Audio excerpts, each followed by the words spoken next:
Here in the studio, there are cameras at various angles for the audience to see. And though these telecasts are all in color, they have not been reproduced in color, always in the station. So it was quite an unusual experience to find that we were in color here in the studio, so we could see ourselves. What does one do then with the old black and white? That's what I was thinking about. And there immediately came to my mind the story of a man who was an expert in throwing a boomerang. And he could throw that boomerang around a house, it would come back to him. He could throw it around a tree 3 or 4 times, it would come back to him.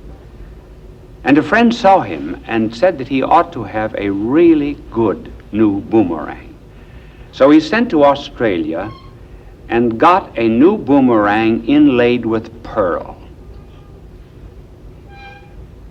And he gave it to the expert. 6 months later, he came back to see how the expert was getting on with his new boomerang. And his wife said, "He isn't here anymore. He's in a mental hospital." Yes, what happened? He went crazy trying to throw away the old boomerang. So,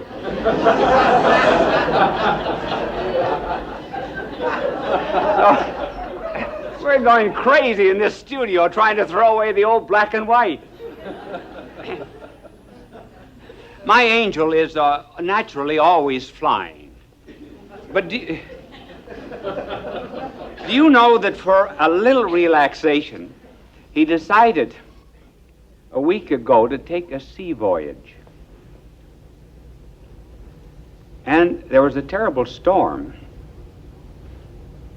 And almost everybody in the whole ship was seasick. And a young woman was just getting ready for bed, and she was taken very seasick. And she ran out down the corridor to the bathroom, and the angel, I don't know where an angel gets seasick, but at any rate, my angel did get seasick, and so he dashed out of his room, seasick as he could be. His wings were down, and he bumped into this girl, and oh, she was so ashamed and abashed. He says, "All right, lady, I'll never live to tell the story."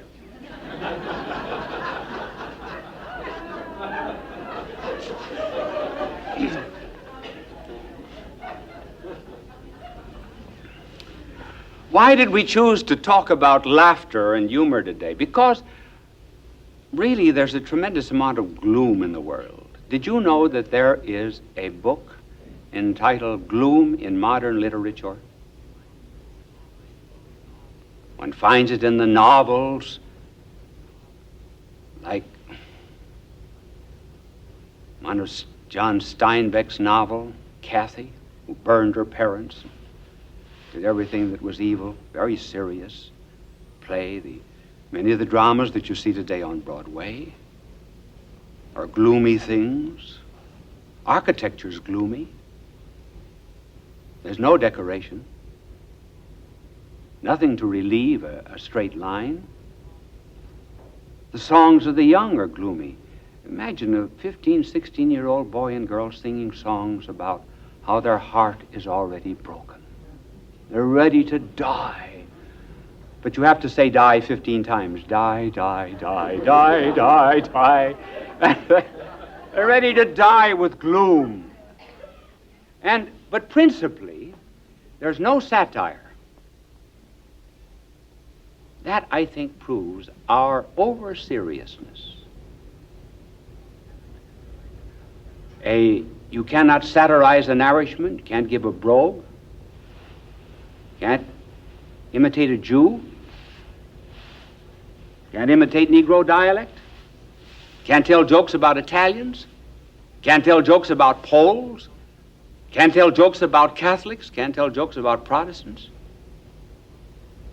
Really, we're a serious people. And when this world is the only world there is, believe me, we got to be serious. It's like a child that's got a ball and he's told this is the only thing you're ever going to have during life. He can't play with it too much.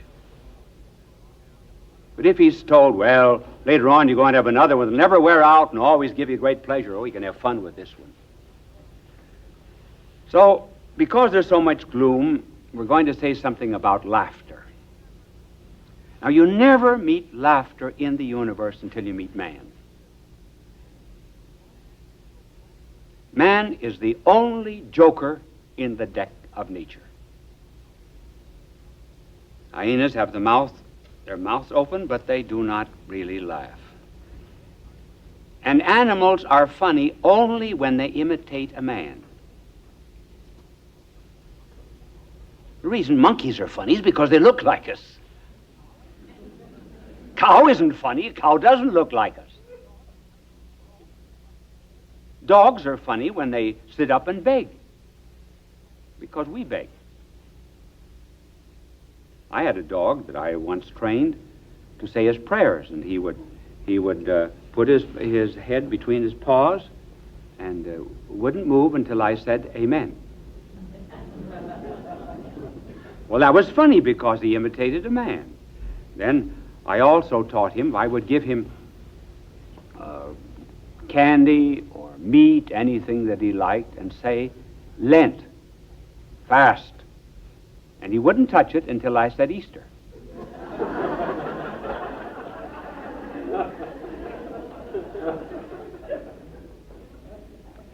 Now, why is it that you do not meet laughter until you meet man?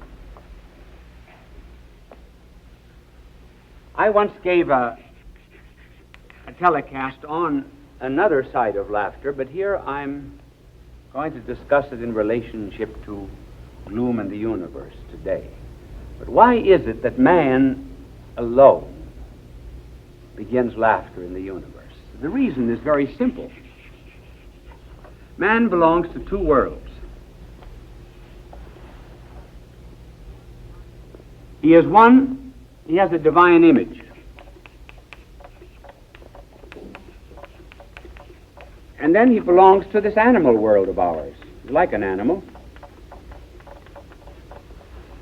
Now, when you belong to two worlds, you've got really an opportunity for humor, for laughter. And the laughter begins whenever man begins to degrade slightly this divine image. Whenever there's a falling off from dignity, not the destruction of dignity. Oh, no. For example, death is not funny, because that's the complete destruction. But where there is a decrease of value in man, then there's laughter. Now, let's just take some simple examples. We often see men walking down the street with the hat on the side of the head. We don't laugh at them. Did you ever see a bishop's mitre? It's a great big high hat, pointed to the top. This is the yarmulke. This is not a mitre. But if I one Sunday wore my mitre on the side of my head like that, I know a bishop who wears his that way because he's bald in front. Well, that's funny, see? Because this is a slight degradation of the divine image. So the straw hat on a man that walks down Broadway is not funny, but a mitre cocked on the side of my head is very funny. Take, for example, a dog running down the street is not funny. But a dog in church is very funny. Any animal in church. Why? Simply because here there's a kind of an elevation out of the animal kingdom up to the divine. It's a kind of a simulation, an attempt to almost become divine, and so it becomes very funny. I heard of one priest who had a dog, and the dog came wandering around the altar as he was saying Mass, and he gave it a kick at the. So he turned around and said, "Lord be with you," and he missed the dog, and he said, "I'll get you at the pray, brethren."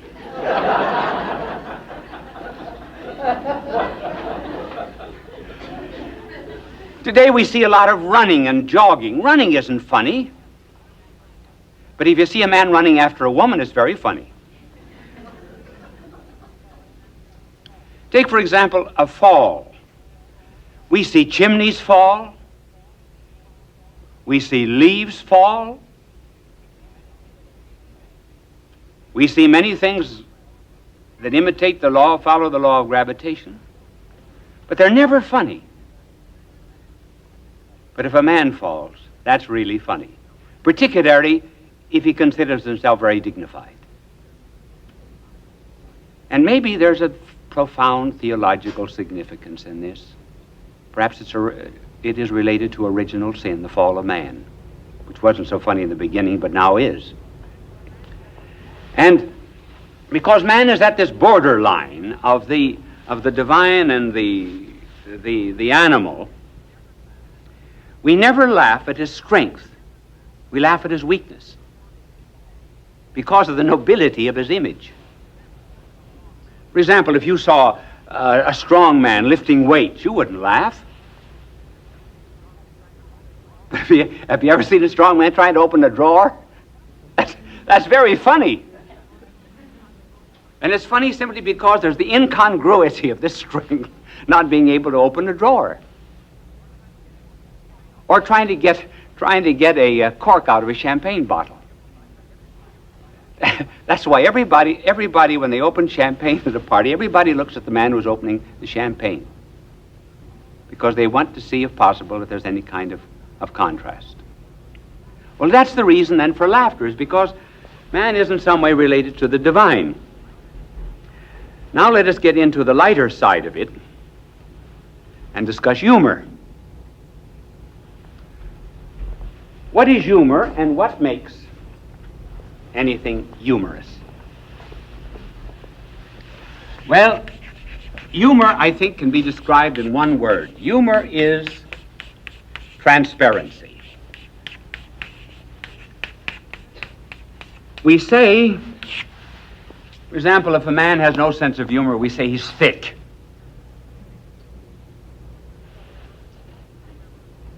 If, however, he is a sense of humor, we say he can see through things. He will get puns, for example, points of stories. The over-serious man is he's like this. He's opaque. Can't see through it. The humorous man is like a window pane. Oh, he's like the glass on that television camera there. You can see through it. Now, who are the humorous people of the world? Well, all saints are, because they don't take anything very seriously. And that is why our blessed Lord spoke in parables. Parable is basically something very funny. For example, sunset is not a sunset. It's a revelation of the quickness of judgment. And new wine in old bottles, not to be taken seriously. That's the story of trying to put new ideas into old institutions. Sheep and goats, good and bad fish, the holy and the unholy. All parables are based upon a transparent universe. Poets see that. Poets are marvelous at seeing it. For example, Thompson. I gave you once a telecast on Thompson. Oh, you missed that, did you? Well, you should have stayed in that night. Thompson calls the sun a host, and the day a priest. And each morn the day goes to the Orient tabernacle, lifts from out it the host, raises it in benediction over the world, and then sets it in the flaming monstrance of the west. That's not taking a sunset very seriously. That's seeing the divine through it. Seeing the stars as glittering tapers lit about the day's dead sanctities. Wordsworth was walking through the forest once, and he said to a companion, "Down on your knees, man, there are violets." And even the lighter things of life. One of the reasons I like to read Chesterton is because he only took one or two things seriously. The salvation of his soul and the existence of God were about the two things that meant everything to him. And I love the story of when he met his future mother-in-law for the first time, Mrs. Boggs. And Mrs. Boggs, knowing that her future son-in-law was to come, had the house papered in a light gray color. And when Chesterton came in, Mrs. Boggs said, "How do you like the wallpaper?" And Chesterton took a crayon out of his pocket and drew along the wall the picture of his daughter Frances, whom he wanted to marry. That to him, it was light to him, and she didn't say anything, so finally he married Frances Boggs and was very happy. And it wasn't for him, no telling where he would have ended, because one day he was giving a lecture. He found himself in Liverpool, and he sent her a telegram, and he said, "I'm in Liverpool, where ought I be?" And he could write interesting poems. We won't have time to give them, but I want to give you some funny poems and examples of poets who see the funny things of life. One, Hilaire Belloc, who was a great friend of Chesterton. Hilaire Belloc wrote cautionary tales. And here is this very learned historian and literateur giving morals in a humorous way. And the story of this little cautionary tale for children is not to lie. But notice how lightly he takes it. He doesn't pound down like a heavy moralist. There's humor. And this is about Matilda. Matilda told such awful lies, it made one gasp and stretch one's eyes. Her aunt, who from her earliest youth had kept a strict regard for truth, attempted to believe Matilda. The effort very nearly killed her, and would have done so had not she discovered this infirmity. For once toward the close of day, Matilda, growing tired of play, and finding she was left alone, went tiptoe to the telephone and summoned the immediate aid of London's noble fire brigade. Within an hour, the gallant band were pouring in on every hand, from Putney, Hackney, Downs, and Bow. With courage high and hearts aglow, they galloped roaring through the town. Matilda's house is burning down. Inspired by British cheers and loud, proceeding from the frenzied crowd, they ran the ladders through a score of windows on the ballroom floor and took peculiar pains to souse the pictures up and down the house until Matilda's aunt succeeded in showing them they weren't needed. And even then she had to pay to get the men to go away. Now it happened that a few weeks later, her aunt was off to the theater to see that interesting play, The Second Mrs. Tanqueray. She had refused to take her niece to hear this entertaining piece, a deprivation just and wise to punish her for telling lies. That night, a fire did break out, and you should have heard Matilda shout. You should have heard her scream and bawl and throw the window up and call to people passing in the street, the rapidly increasing heat, encouraging her to obtain their confidence, but all in vain. For every time she shouted fire, they only answered, "Little liar." And therefore, when her aunt returned, Matilda and the house were burned.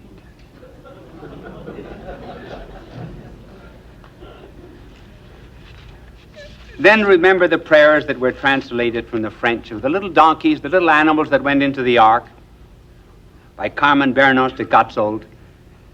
This is one on the donkey. Prayer of the poor donkey. He prays to God, and he says, "God, who made me to trudge along the road always, to carry heavy loads always, and to be beaten always, give me great courage of gentleness And one day, let somebody understand me, that I may no longer want to weep because I can never say what I mean and they make fun of me. Let me find a juicy thistle and make them give me time to pick it. And Lord, one day, let me find again my little brother at the Christmas crib. That's taking the world lightly. And so on. And then there is, if I have time, there is also what is called by psychologists paradoxical intention. This is where we begin to laugh at ourselves. Spiritually, this means self-examination, and we do not take ourselves too seriously. But there are some people, for example, who get very nervous when they have to meet people, their hands sweat, they get jittery. And the psychologists have developed paradoxical intention, and they will tell them to sweat just as much as you possibly can. And say to yourself, now I'm going to sweat. I never sweated before like this, but I'm going to sweat and sweat and sweat. So they can stand off and really laugh at themselves, and they give it up. There was a boy who stuttered. And so they gave him a stuttering part in a play. And he didn't stutter. He didn't stutter because he had to stutter.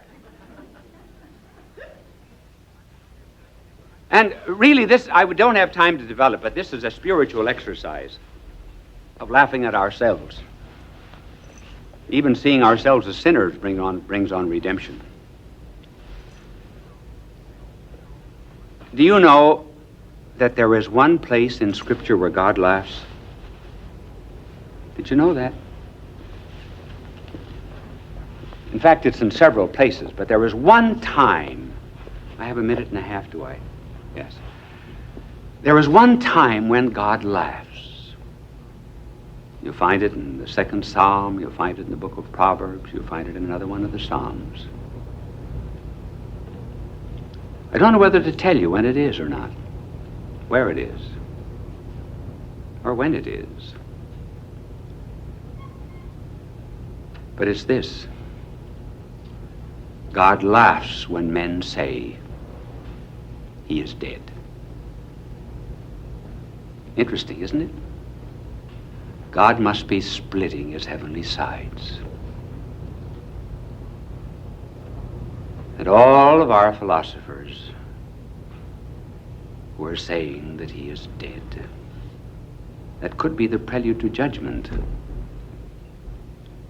and to hard things that wouldn't be a bit funny.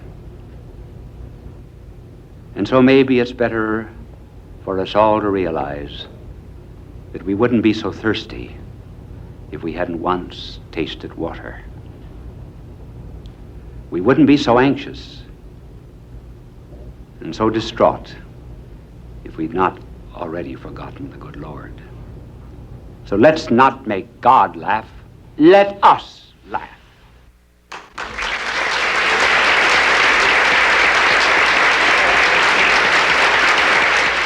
I hope I make you happy and wiser. In any case, bye now, and God love you.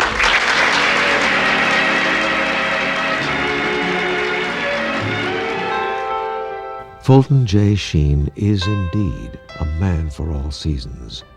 He walked a paced beat, allowing us to glimpse his nature and ponder its worth and to enjoy its presence.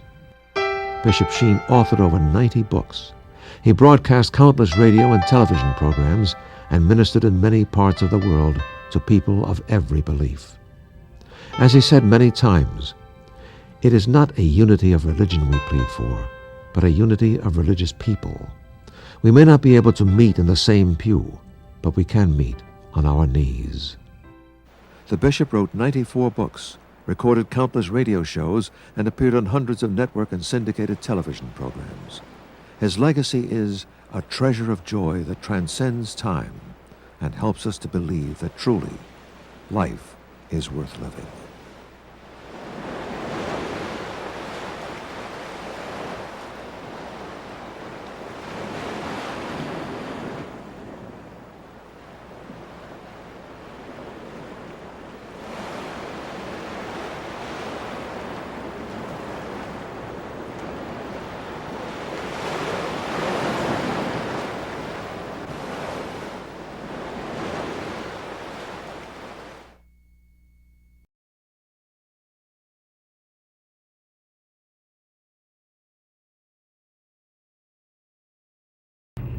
We just had a kind of an interesting experience here. We were ready to start the show.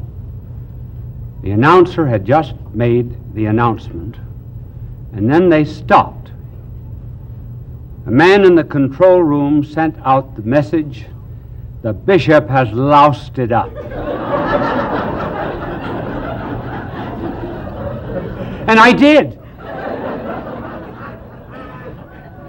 Because there's always a little time for a commercial, and I walked out. I spoiled it, so we started again. When I was coming in to the airport the other day, there was a soldier who evidently had been away for a couple of years, and his wife was there, young wife, to meet him at the airport, and they had a very warm embrace, and he was looking over her shoulder as he embraced her, and he says, "Oh, there goes Kitty McCoy." And the wife said, "Who is she?" Oh, he said, "She was the stewardess on our flight." She said, "How did you know her name?" Oh, he says, "The names were up on the bulletin board. Pilot, co-pilot, stewardess." She said, "What was the pilot's name?"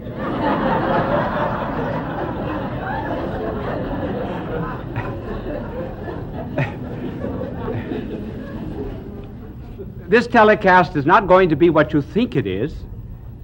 I know you've heard the song, "Love is a many splendored thing," but I'm going to tell you the origin of that expression, a many splendored thing. I'm going to tell you who really wrote it, but I will tell you in a minute. It is a very interesting life because it's somewhat related to our age, in which there is a fondness for flight from consciousness. What is there, anyway, in human nature that makes it rather anxious to evade and escape consciousness and responsibility? Alcohol, dope, sleeping tablets, whatever they happen to be. A way to avoid the responsibility of being awake. And I'm going to tell you the story of a man who had a flight from consciousness. And in this story, we find revealed the unconscious influence of little things. Jean Guiton, a member of the French Academy, said that while he was a prisoner of the Nazis in Germany, one night he and a number of other prisoners amused themselves by each telling how his mother and father met. Circumstances were quite accidental. Sale of a lottery ticket, chance meeting, fall on the street, blind date, wrong address.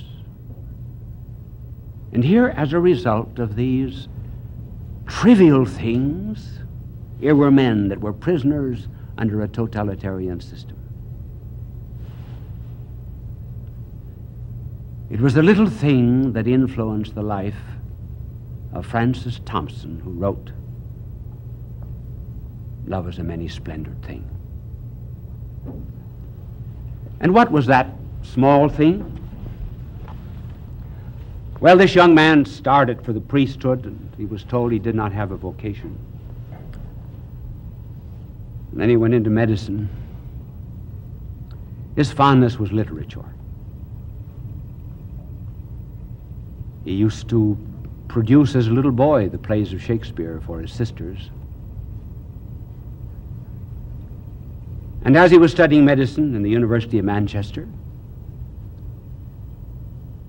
he roamed into every bookstore, and at that particular time there had just appeared a Life of De Quincey.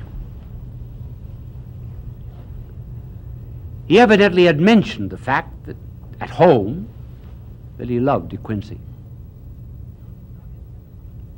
And on his 17th birthday, his mother gave him De Quincey's famous work, The Confessions of an Opium Eater.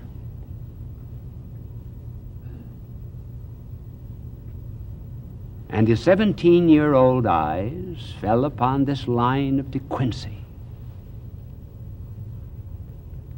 Why at the age of 17 should I have become a prisoner and a prey to this drug and lost my mind and my freedom? The mother never intended that her son Francis Thompson should ever follow in the steps of Thomas De Quincey. But he did. So he went in for the psychedelic, for the flight from the unconscious. And here there's a curious parallel between the life of De Quincey and the life of Thompson. De Quincey lived earlier than Thompson. When De Quincey became a dope fiend, he went to London, to Soho Square. So did Thompson. And this further parallel, when they went to Soho Square, De Quincey had in his pocket a book of English poetry, we do not know which poet it was, and a copy of the Greek dramatist Euripides. When Thompson went, he had in one pocket Blake, and in the other pocket Sophocles. When they went to London, they both went to the same place, Soho Square. How well I know it. I've spent 5 years of my life in Soho Square. Not continuously, but many, many summers and many winters during my university days. It acquired its name in the 17th century because that was the area of London where the huntsmen used to gather to chase the hounds. And the head huntsman would call the hounds with Soho. It became known as Soho Square. It's very famous. Just a block away is Greek Street. That's where Karl Marx lived for a third of his life, in great poverty. This founder of communism, his wife said, "Karl, if you had only made more capital instead of writing about it, the whole world would have been better off." I had many experiences there in Soho Square with the type of person, of course, that Thompson actually is and was. But here are the two of them, decades apart, roamed the street. Thompson made a little money here and there, chasing cabs, holding a horse, selling matches, running an errand. Just a bum. A bum. Emaciated and thin, from drug and hunger. No one was there to befriend him except a woman of the streets.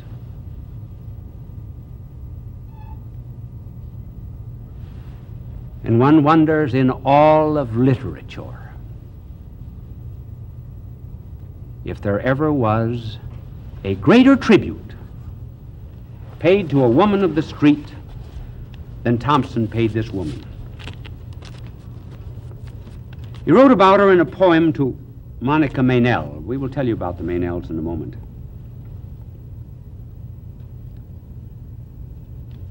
And this is his description. Then there came past a child like thee,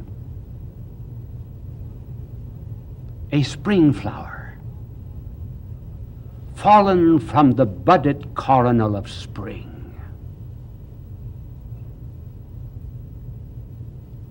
A spring flower, fallen from the budded coronal of spring. And through the city streets blown withering, she passed, O brave, sad, lovingest, tender thing, and of her scant pittance did she give, that I might eat and live Then fled a swift and trackless fugitive. The same thing happened to De Quincey. When he was in the depths of poverty and degradation, a woman of the streets befriended him. We know her name. Her name was Anne.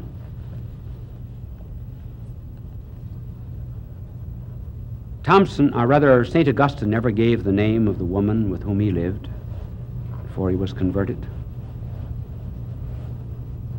Thompson never gave the name of this one. But he went out and searched for her. Now, why he searched is interesting. He gathered up in dusty old, dirty papers an article and a few poems, and he sent them to Wilfred Meynell, who was the editor of Merry England. And in the letter to Wilfred Meynell, he said, "You may return the manuscript and the rejection slip to Francis Thompson, Charing Cross Post Office, general delivery." He never heard for 9 months.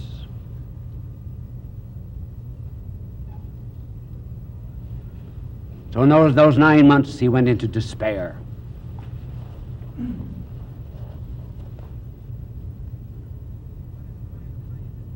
He wanted to find this woman. He could not do it. She said to him as she left, "You are always a genius. You're above me."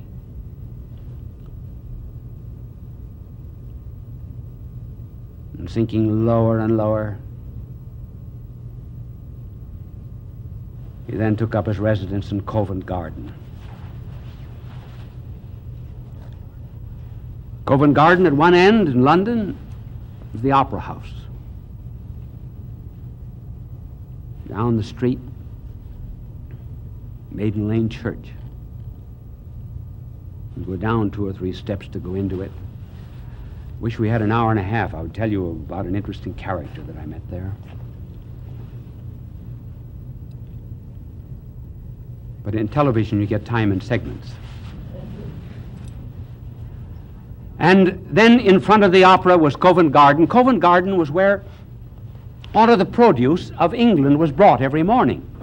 So in those days of Thompson was born in 1859. In those days, there were 2-wheeled carts, horses, baskets, dirt,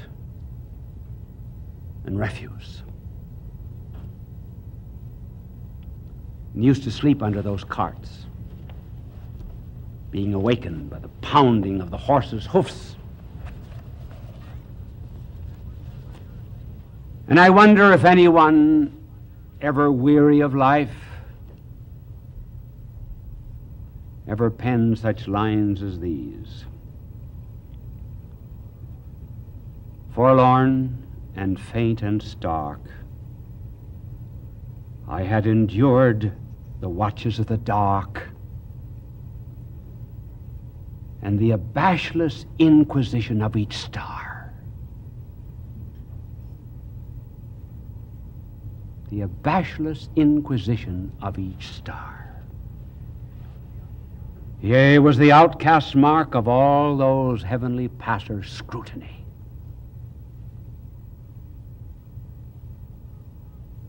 Stood bound and helpless for time to shoot its barbed minutes at me.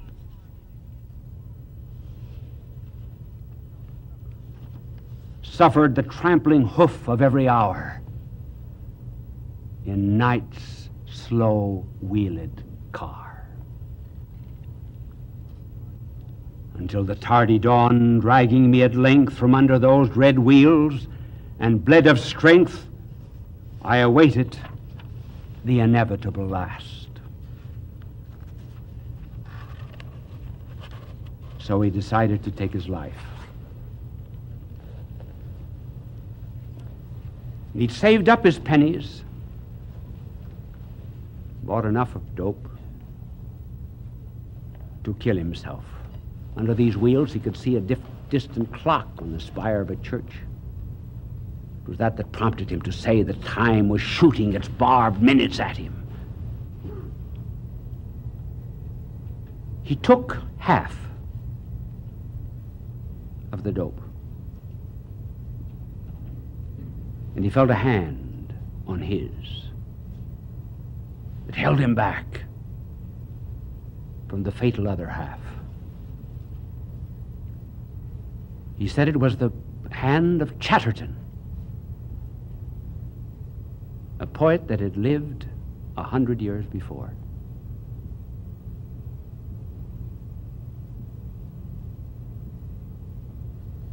He gave up the attempt at suicide, and the next day, news came to him that Wilfred Meynell wanted to see him. The 9 months had passed. Now begins a kind of change of life. Wilfred Meynell attempts a cure, sends him out to the Abbey of Storrington, and here we enter into a new phase of his life, his love of children. And as he roamed about the fields of Storrington, he met a little girl whose name was Daisy Stanford.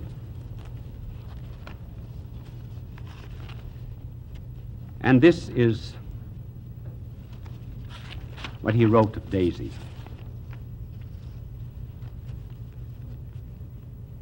Here she came with a few tokens, raspberries and such things, and he said that his own heart went down to her hand. But her beauty smoothed earth's furrowed face. She gave me tokens 3, a look, a word of her winsome mouth, and a raspberry. The fairest things have fleetest end. Their scent survives their close. But the rose's scent is bitterness to him that loved the rose. We will continue in a moment. How often an adult will have an inexpressible love for a sweet child? It's unreciprocated. They do not know they're loved. And this is Thompson's pain. She went her unrepentant way. She went and left with me the pang of all the partings gone, and the partings yet to be. She left me marveling why my soul was sad that she was glad. Had all the sadness in the sweet, and the sweetness in the sad. And then he ends. Nothing begins, nothing ends.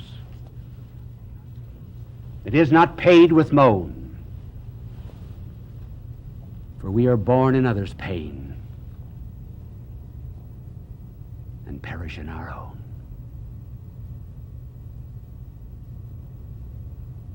The love went out from his life. But then he found some solace in little Olivia Meynell. Sweet little child, but here was his life spoiled.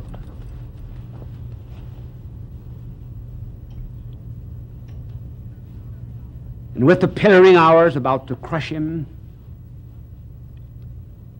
he seemed afraid of this beautiful innocence. And he wrote, I fear to love thee, sweet, because love's the ambassador of loss. Love's the ambassador of loss. White flake of childhood, clinging so to my soiled raiment, thy shy snow at tenderest touch will shrink and go. Love me not, delightful child, my heart by man's snares beguiled has grown timorous and wild.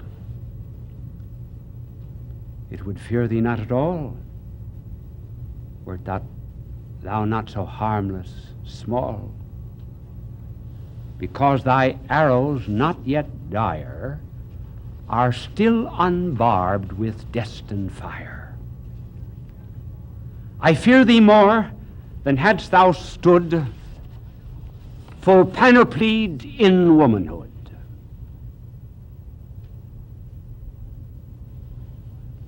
And all the while,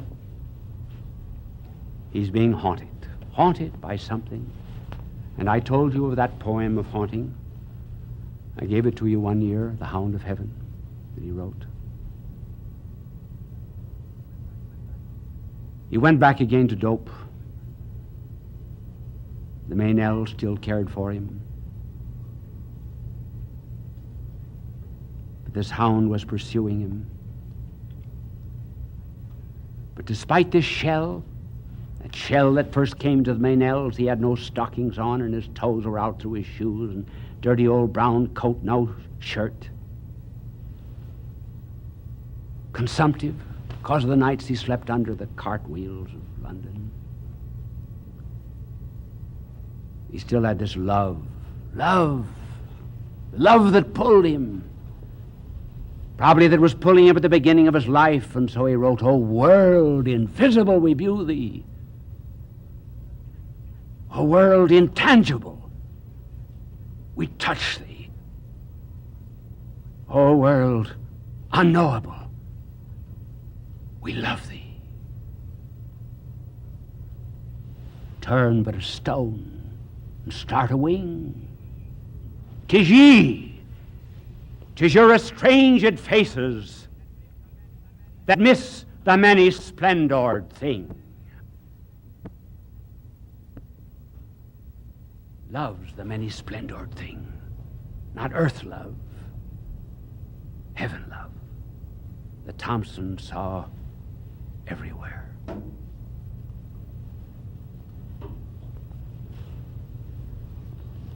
And haunted by that love, he went finally to his reward. And one day, while in London, I went out to Kensal Green Cemetery. And I asked someone whom I had met in the cemetery, "Do you know where the tomb or the grave of Francis Thompson is?" "No, I never heard of him." So I walked and walked. And I finally came to a slab that read, "Francis Thompson, 1859, 1907. And then there came a line, an unforgettable line that drew one back to all of his loves of childhood. And that last line on the tombstone was, 'Look for me in the nurseries of heaven.' Love's a many splendor thing."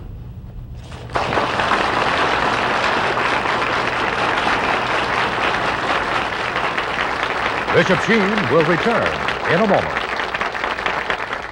In years to come, if you're looking for me, I'll be with Francis Thompson, so look for me in the nurseries of heaven. Bye now, and God love you.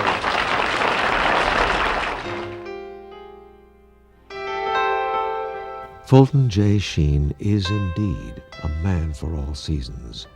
He walked a paced beat, allowing us to glimpse his nature and ponder its worth and to enjoy its presence. Bishop Sheen authored over 90 books.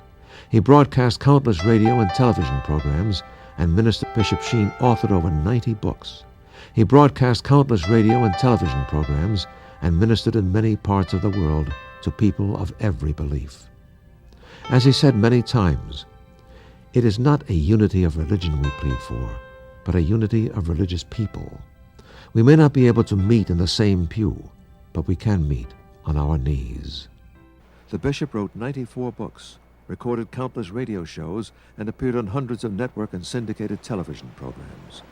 His legacy is a treasure of joy that transcends time and helps us to believe that truly life is worth living.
Friends, I received a letter from Canada not very long ago in which a mother told me that her two children for a long time had been very quiet, and when they were quiet, she suspected they were up to some kind of mischief. One was a boy of 4 and the other little girl of 3. Finally, she found the boy in the attic, had on his coat and his hat, and he was carrying a suitcase. And she said, "Where's your little sister?" "She's in the suitcase." "Well, where are you going?" "We're going down to New York to visit Bishop Sheen." And this is another true story that came to me that actually happened here in New York in the family of one of the FBI agents. The little girl, aged 3 or 4, was watching her father paint a crib. "What are you doing, Daddy?" "Painting a crib."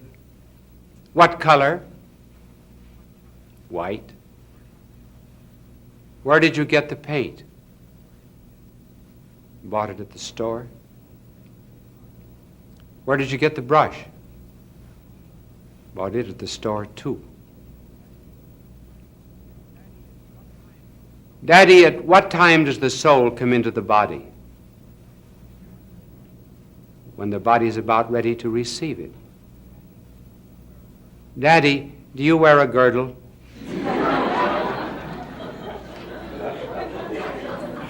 That's an example of how a child's mind flies from one subject to another, and shows also the result of listening to television.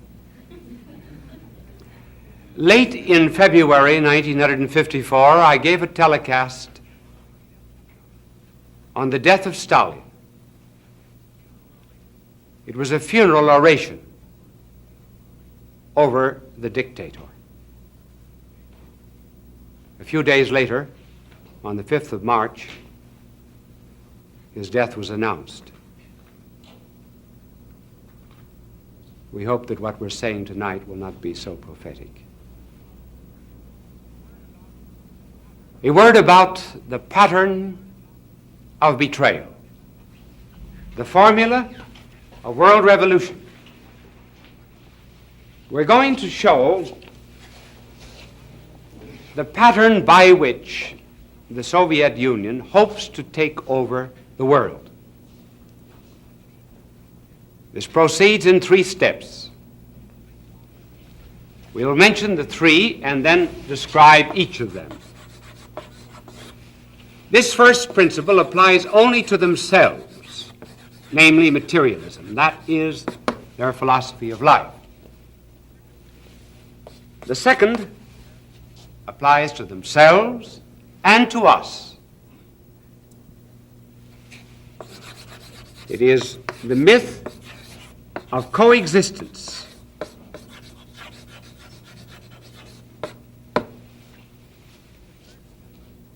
And the third step, which applies to both Soviet Union and ourselves, is destroy with a kiss.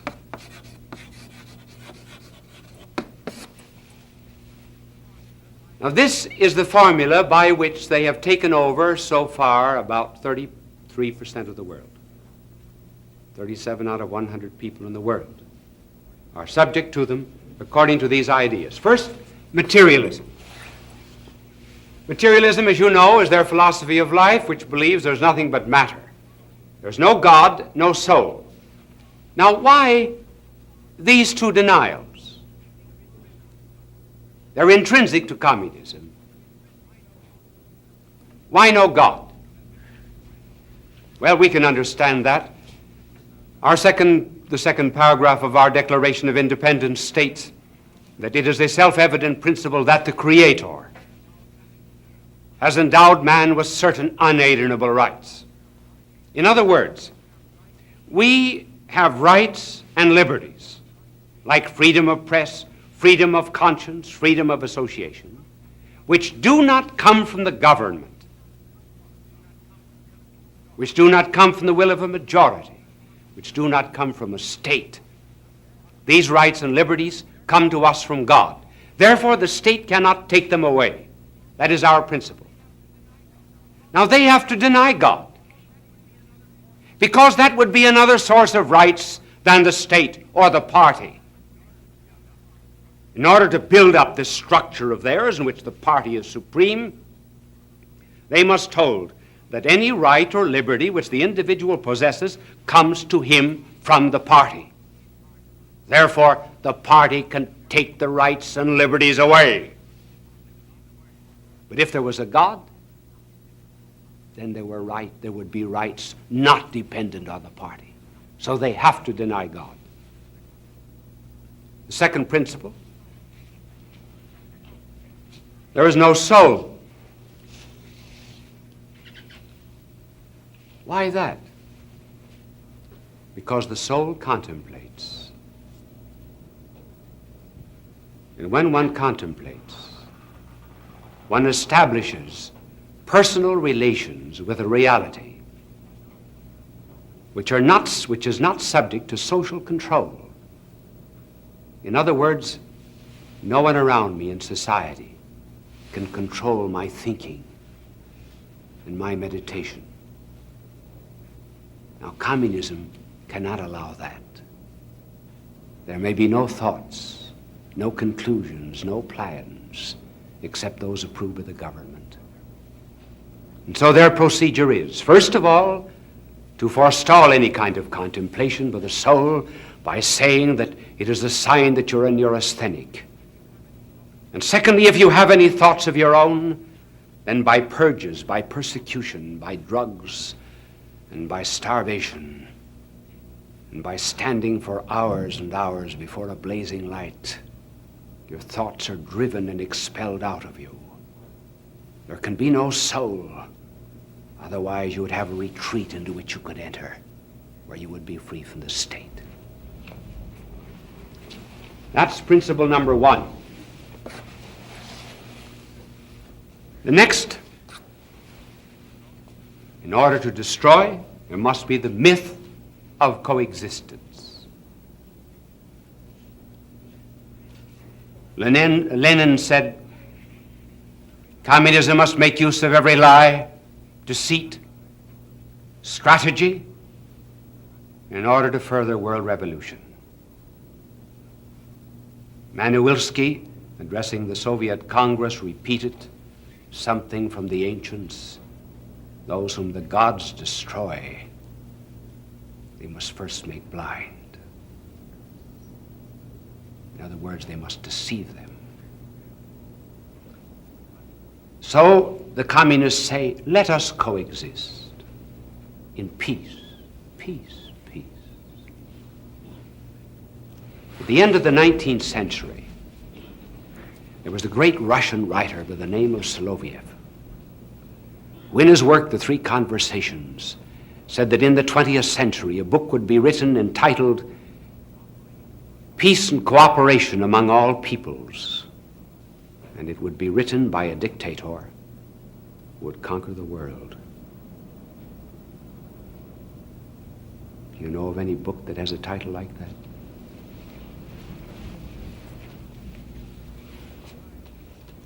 Why coexistence? If, for example, listening to me, there's a young man and young woman in love, do you say, you, the young man, say to the young girl, let's coexist? Does a husband say to his wife, let's coexist? Unless they're fighting.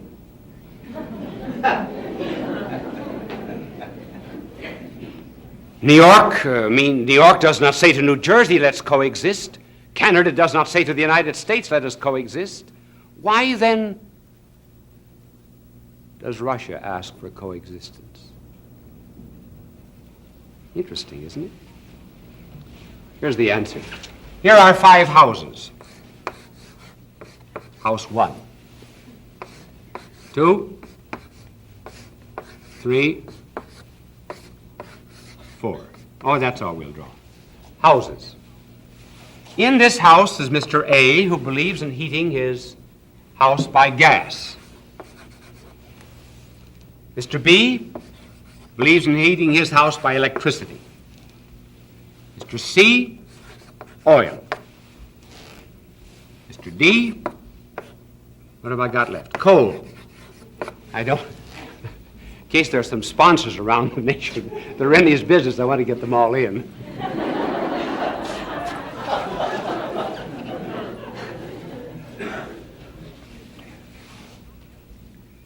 Now, it is agreed among them that they will use different forms of heating. There's no problem of coexistence among them.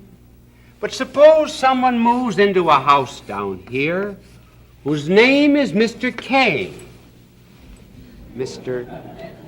K.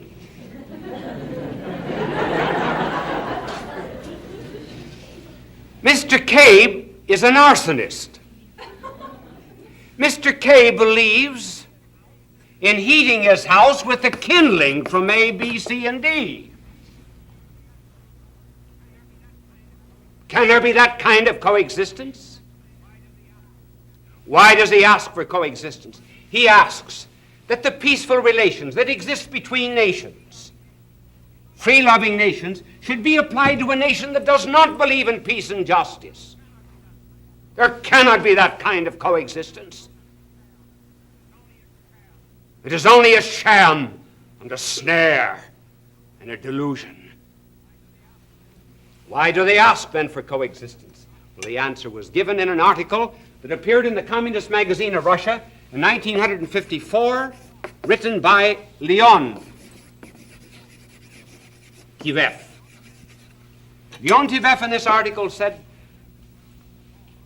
Russia was strong when it was a question of armies, because they had more men, more arms than any other nations of the world, and the other nations of the world, and could walk over them. But now there's come the atomic bomb, and since the atomic bomb,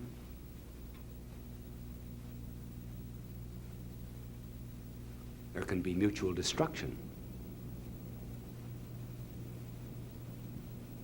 Soviet Union would be destroyed, so would other nations.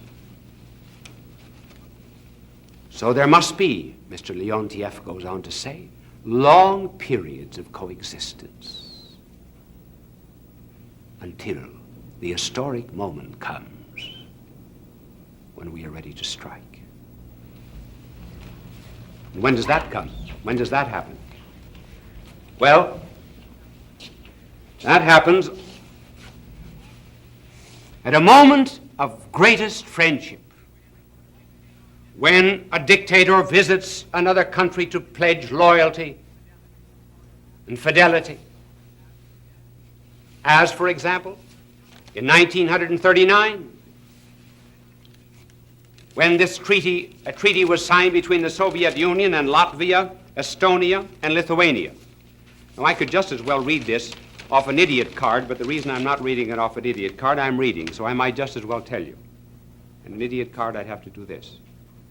I could use a teleprompter, and then I'd have to do this. So we're reading. These are the words of Molotov. These pacts of mutual assistance strictly stipulate the inviolability of the sovereignty of the signatory nations. Note that. The inviolability, in other words, of Estonia, Latvia, and Lithuania, 1939. And the principle of non-interference in each other's affairs. We stand for the scrupulous observance of these pacts on the basis of complete reciprocity.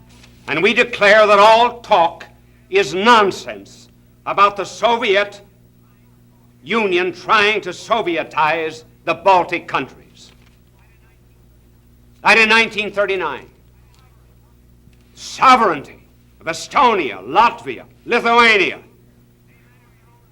They manage their own affairs. We will not Sovietize them. That was 1939, the moment of greatest friendship. 1940, Latvia, Estonia, and Lithuania were wiped off the earth as nations. Same with China. India is discovering it. Tibet is found out. In every single instance, a visit from a dictator. Some instances in Eastern Europe, long parades, visit to the operas, pledges of friendship, drinking toasts one to another, and then destroy with a kiss.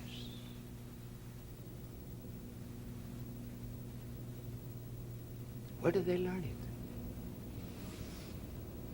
Where did this formula come from?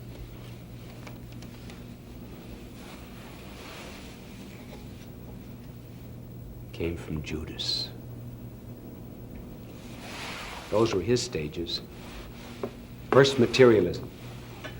Not just avarice. We do not know anything about the avarice of Judas until the very last part of the public life of our Lord, in fact, about 10 days before. Avarice is only a consequence of other sins. It is not first. The first mention we have of the fall of Judas was when our blessed Lord announced that he came from heaven, that he would die for men, and that he would rise again from the dead and ascend into heaven and give us the bread of life. He had multiplied loaves and fishes and fed several thousand. And then the people came to make him king, and our Lord refused to be a bread king and fled into the mountains alone. And Judas said, so that's the kind of a king he is. He's interested in spirituality. He's giving himself as the bread of life. Why doesn't he be an economic king? And at that mention of the Lord giving himself as the bread of life, you find written for the first time that our Lord knew who it was who would betray him. He never believed. He was a materialist to the core.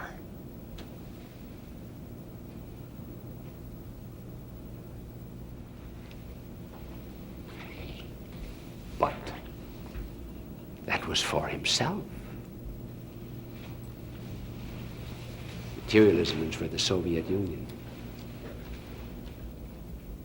Judas's second stage. Coexist with others. Lie, deceive, put on a false front, pretend you're a friend, never let anyone know your intentions, talk of peace, peace, peace. Did anyone suspect Judas? Of course, our Lord did, because he is the Son of God. But I mean among men. John was the only one. And John kept it to himself. None of the other apostles knew. I think Peter was under more suspicion than Judas. Because when our Lord called Peter Satan, that's when there opened up a quarrel among them as to who would be first. The mother of James and John interceded for her sons, and after the transfiguration, the apostles quarreled as to who would be first. Even at the Last Supper, they quarreled. You say, but they knew that Judas was avaricious? Not necessarily. The night that Mary Magdalene poured ointment over the feet of our blessed Lord, all the other apostles, with the probable exception of John, joined in, saying, why could not this have been sold for 300 pence and given to the poor? Remember that Judas alone did not say it. The others did not know it was he. And then in the night of the Last Supper, our blessed Lord said, he who sits at table is about to betray me. And so each asked, except John, is it I? Is it I? Is it I? Is it I? Brazen Judas, coexistence to the end. Is it I? Peter said to John, ask the Lord who it is. Our Lord said it was the one who would dip his finger in the dish. He reached it to Judas, but the others did not know the sign. And when Judas left, they did not know the business of Judas. The other apostles thought that Judas had gone out either to distribute money to the poor under the direction of our Lord, or else to buy food for the feast. They did not in any way suspect that he was a traitor. Deceit, friendship, pledges of cooperation, mutual assistance, love. Oh, we're brothers, all of us. And then the third stage. When you have them all fooled, then it is that our blessed Lord meets him.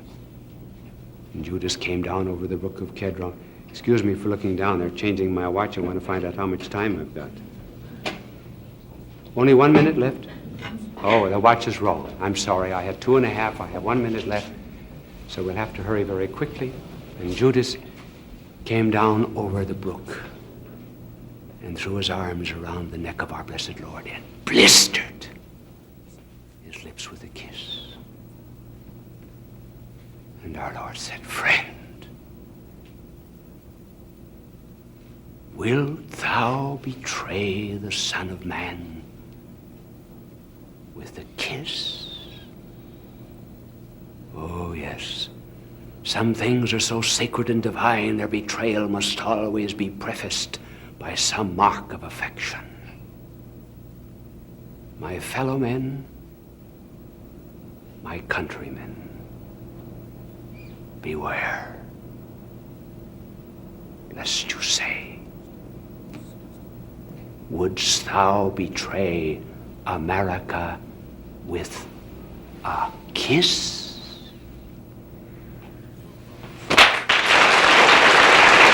Bishop Sheen will return in just a moment. Fulton J. Sheen, a man for all seasons. Bishop Sheen was a pioneer in Christian broadcasting. He produced thousands of radio shows and appeared on countless television programs. When he received television's Emmy Award, Bishop Sheen said, "Thank God for a good season." As you know, all of these telecasts are given for the benefit of the poor and the sick in Asia, Africa, Oceania, and other parts of the world. It is interesting how some people make sacrifices in order to help our cause. Here's a letter that just came in. I received an invitation to attend a dinner for the Soviet dictator at the cost of $12.50 per person. Inflation or not, there are better uses for $12.50. Therefore, I am enclosing my check for $12.50 for all of the poor and the hungry of the world for whom you care, and for those behind the iron and bamboo curtains. Perhaps sometime you'd like to do without a dinner with the Soviet dictator for the sake of the poor. Would you? Bye now, and God love you. Fulton J. Sheen is indeed a man for all seasons. He walked a paced beat, allowing us to glimpse his nature and ponder its worth and to enjoy its presence. Bishop Sheen authored over 90 books. He broadcast countless radio and television programs and ministered in many parts of the world to people of every belief. As he said many times, it is not a unity of religion we plead for, but a unity of religious people. We may not be able to meet in the same pew, but we can meet on our knees. The bishop wrote 94 books, recorded countless radio shows, and appeared on hundreds of network and syndicated television programs. His legacy is a treasure of joy that transcends time and helps us to believe that truly life is worth living.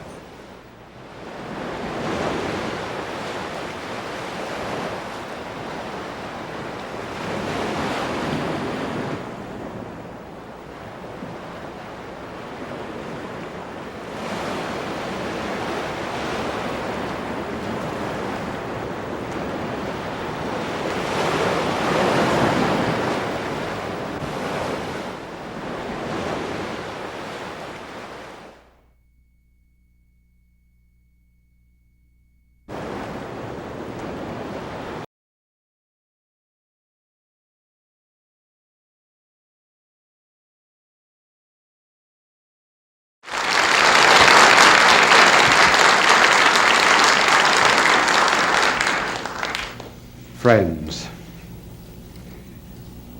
the few minutes before television program begins are always moments of tension.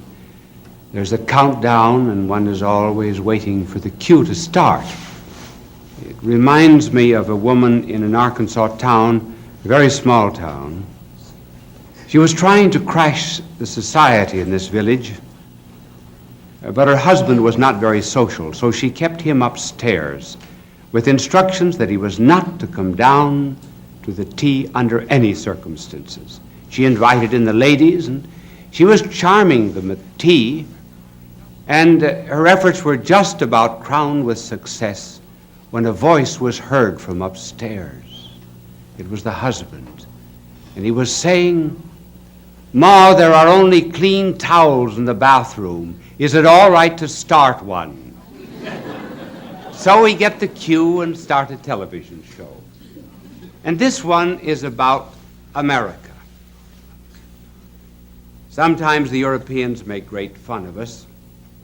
This really and truly happened to a friend of mine who was studying in Switzerland. And it seems this American had gone over for his first visit to Europe. And my friend in Switzerland, who was an American, said, "Well, how do you like Europe?" "Oh," he said, "I don't like anything about it." He said, "They're not up to date. They do not have the latest gadgets. The television not in the hotel rooms." And then he said, "Buildings are old." He said, "There are churches here that are over 1,000 years old." And then dirty. "I don't find anything beautiful here." My American friend said, "Well, don't you think Switzerland is beautiful?" He said, "Take away the scenery, and what have you got left?"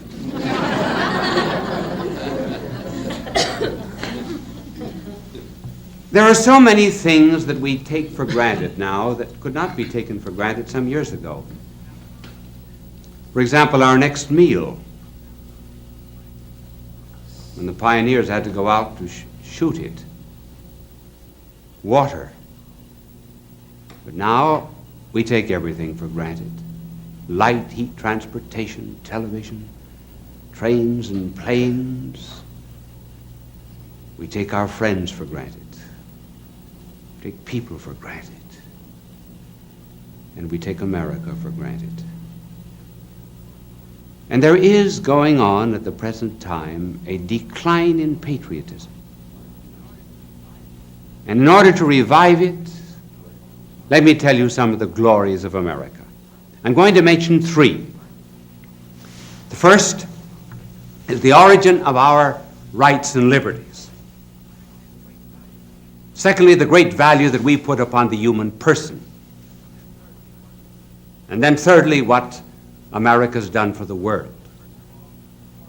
First of all, the source of our rights and liberties. Where, for example, do I get the right of free speech here? Whence comes freedom of press, freedom of conscience, freedom of religion? There's an audience here in this studio. They are an assembly. Whence comes the right of assembly? Don't you think that our founding fathers had to ask themselves these questions? Where do our rights come from? And liberties as well. From the state? If the state gave our rights, the state could take them away. Does the federal government give us our rights and liberties? If the federal government gave us our rights and liberties, the federal government could take them away. On March the 15th, we feel it takes almost everything else away and might take away our rights and liberties. Our founding fathers had to ask themselves these questions, and they searched about for some basis and some ground of our liberties. And they looked to one theory that was being held in Europe at the time, namely that rights and liberties come from Parliament. Founding fathers rejected that. Then they considered another theory, that they come from the will of the majority. And rightly, they refused to accept that view. They wanted a country in which rights and liberties did not come from the will of the majority in an election. They wanted a country in which the majority would be the custodian of minority rights. And they finally found the source of rights and liberties, and they set it down in the second paragraph of our Declaration of Independence. It is a self-evident principle that the Creator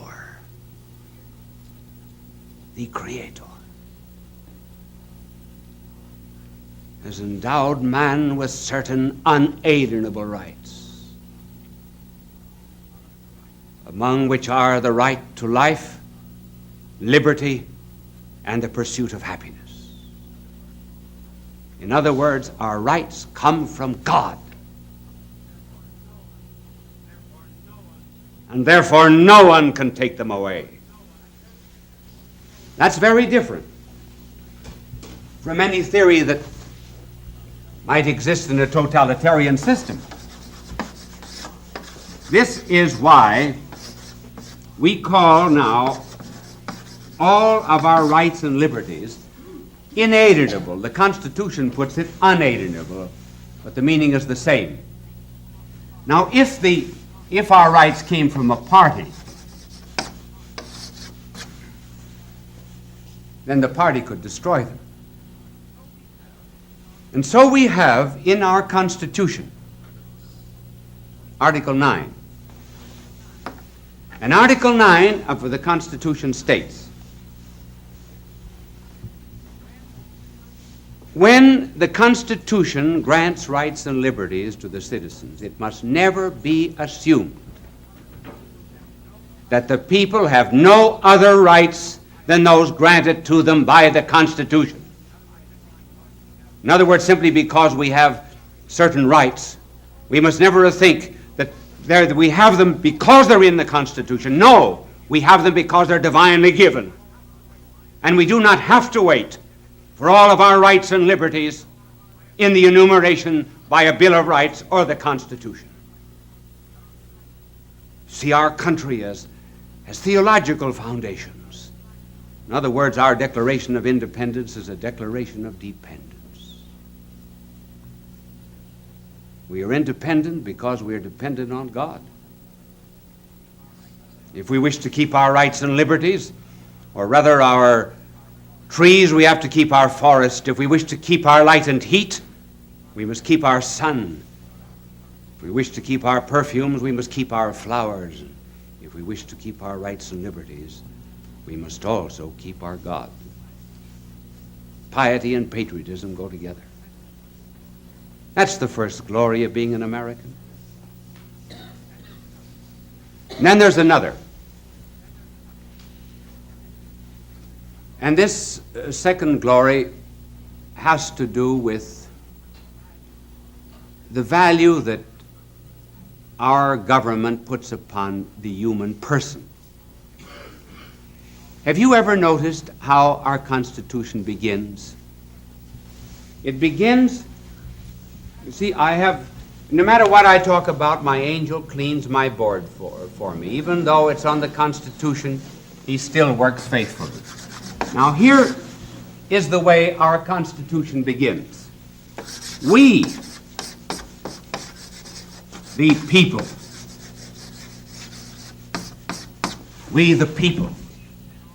decree and ordain a Constitution.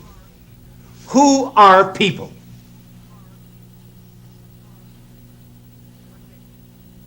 What makes people?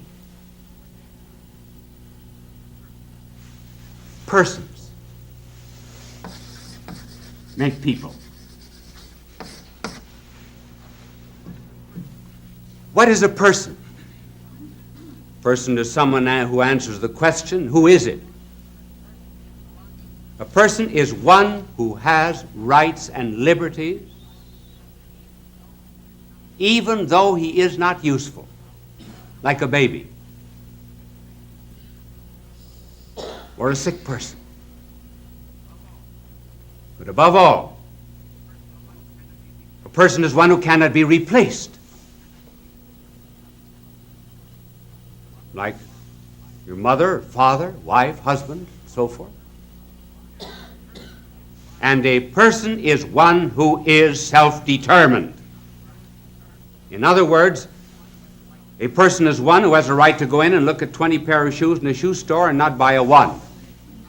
The determination comes from inside oneself, not from the outside. One is not pressured. Persons are not the same. Here I'm going to become technical for a moment. Persons are not the same as individuals. When you go to the store to buy oranges, you say, well, I don't like that orange. Put in another. But you can't say that about persons. A mother who has 5 children can't say, oh no, I don't like that one. Give me another one. She has it. So individuals are very often just things. Now, our Constitution states that we are made up of persons, and persons in community constitute people. This has great bearing in the politics of the world today. What's the contrast? Of what does communism speak? People? No.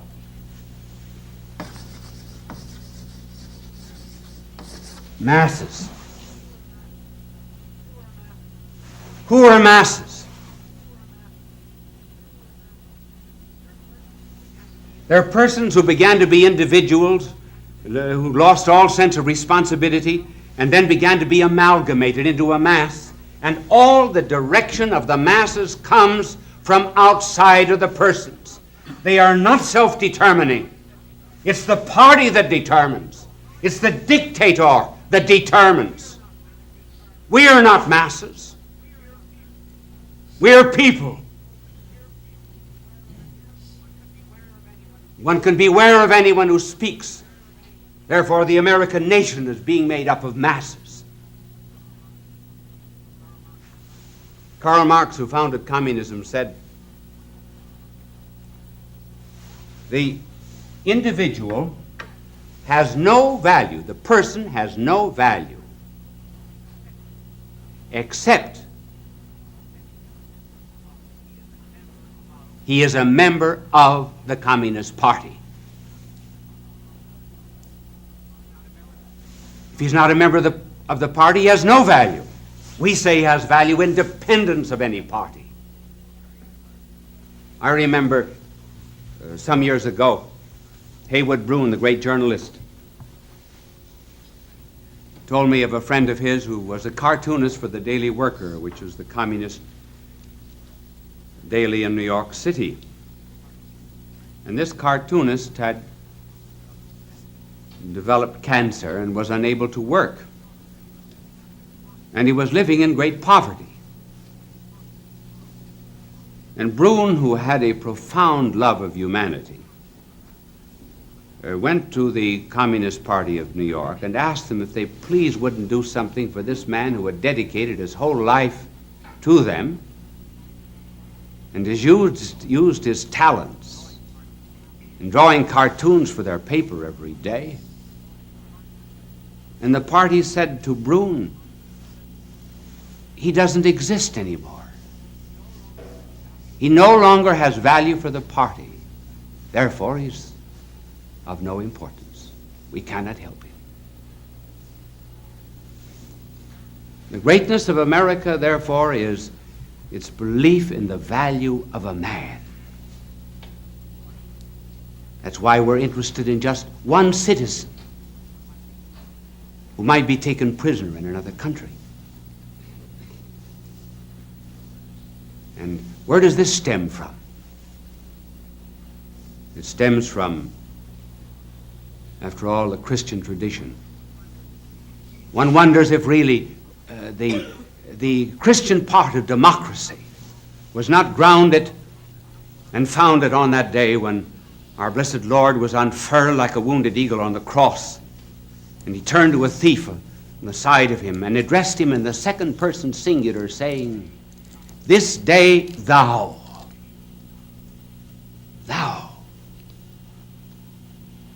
shalt be with me in paradise." He called his sheep by name.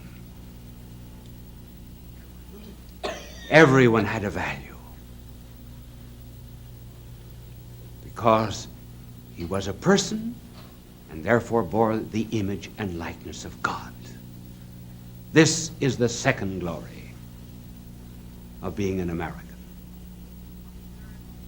And the third and final, though there are more, but we do not have time to develop them all, it's our relationship to the rest of the world. Look at what we have been to the world since our beginning.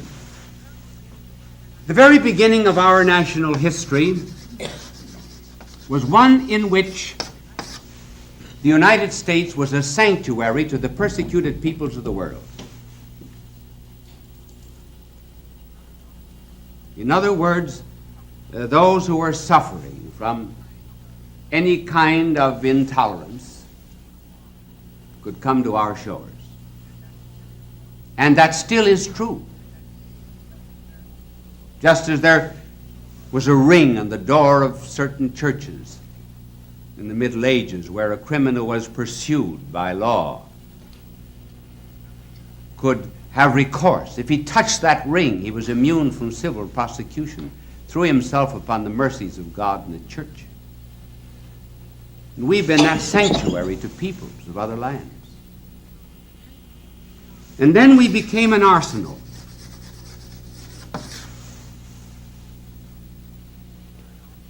We were an arsenal in 2 world wars.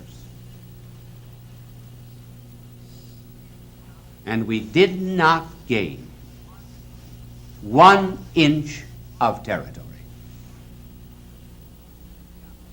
Nor did we ask for it.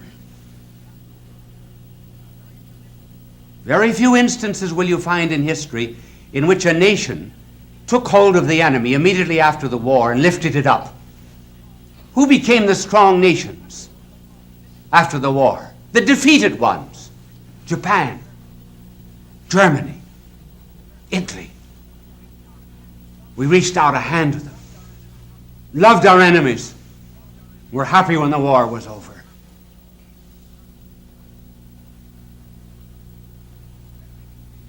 Then we became, and this is what we are at the present moment, we are a pantry.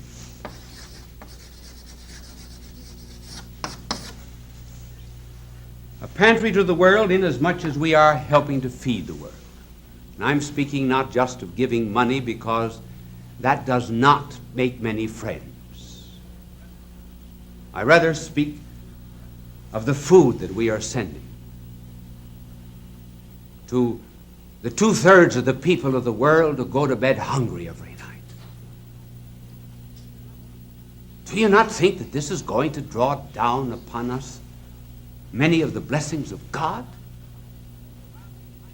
While we find complaints, there are always complaints in any human temporal society, nevertheless, I believe really and truly that we are destined under providence to be a secondary cause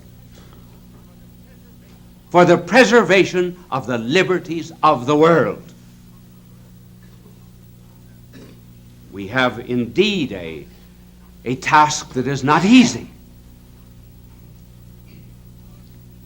because the people that are being pursued by totalitarian states have to depend upon us, and Providence has asked us to succor them. We're something like Simon of Cyrene. Remember, here was this man from Africa, where Cyrene was in Africa, who one Good Friday morning stationed himself along a roadway to Calvary.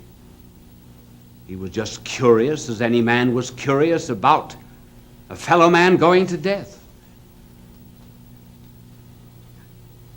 And as he stood there, the long arm of the Roman law reached out to him. And the Roman law said to him, "Take up that cross. Carry it." He did not want to do it.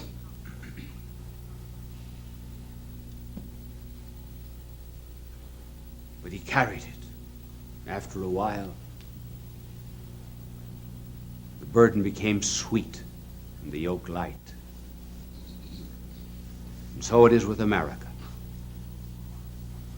Here, a great part of the world laboring under communism and in danger of being consumed by it is on this terrible roadway of modern politics, and Providence is laying its hand on the shoulder of Americans, saying, "Take up their cross, carry it." And we're carrying a nobler cross than we know, and even a nobler cross than we deserve.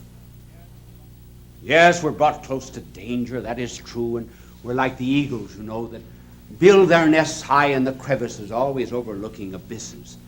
And then when the mother eagle has hatched out the young, she will push one of the young birds over the nest.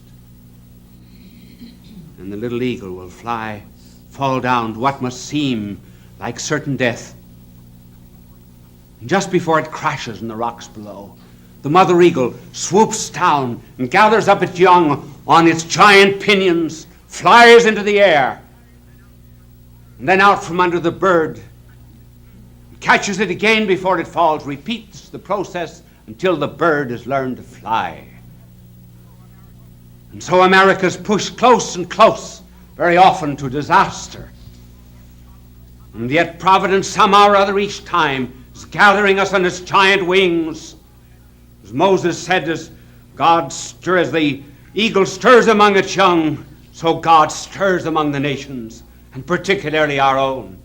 And that maybe is why we, in the profundity of our vocation, have chosen as our symbol not a serpent, not a lion seeking the one whom it would devour, but we've chosen as our national symbol an eagle, flying upwards and onwards to the source of all our rights and liberties, unto God. Bishop Sheen was a pioneer in Christian broadcasting. He produced thousands of radio shows and appeared on countless television programs. When he received television's Emmy Award, Bishop Sheen said, "Thank God for a good season." The Greeks used to speak of piety, and by piety they meant love of God, love of neighbor, and love of country. Be proud of your country, as Paul was proud, saying, "Cibus Romanus, sum I am a Roman," and so I am an American. Bye now, and God love you. Fulton J. Sheen is indeed a man for all seasons. He walked a paced beat, allowing us to glimpse his nature and ponder its worth and to enjoy its presence. Bishop Sheen authored over 90 books. He broadcast countless radio and television programs and ministered in many parts of the world to people of every belief. As he said many times, it is not a unity of religion we plead for, but a unity of religious people. We may not be able to meet in the same pew, but we can meet on our knees. The bishop wrote 94 books, recorded countless radio shows, and appeared on hundreds of network and syndicated television programs. His legacy is a treasure of joy that transcends time and helps us to believe that truly life is worth living.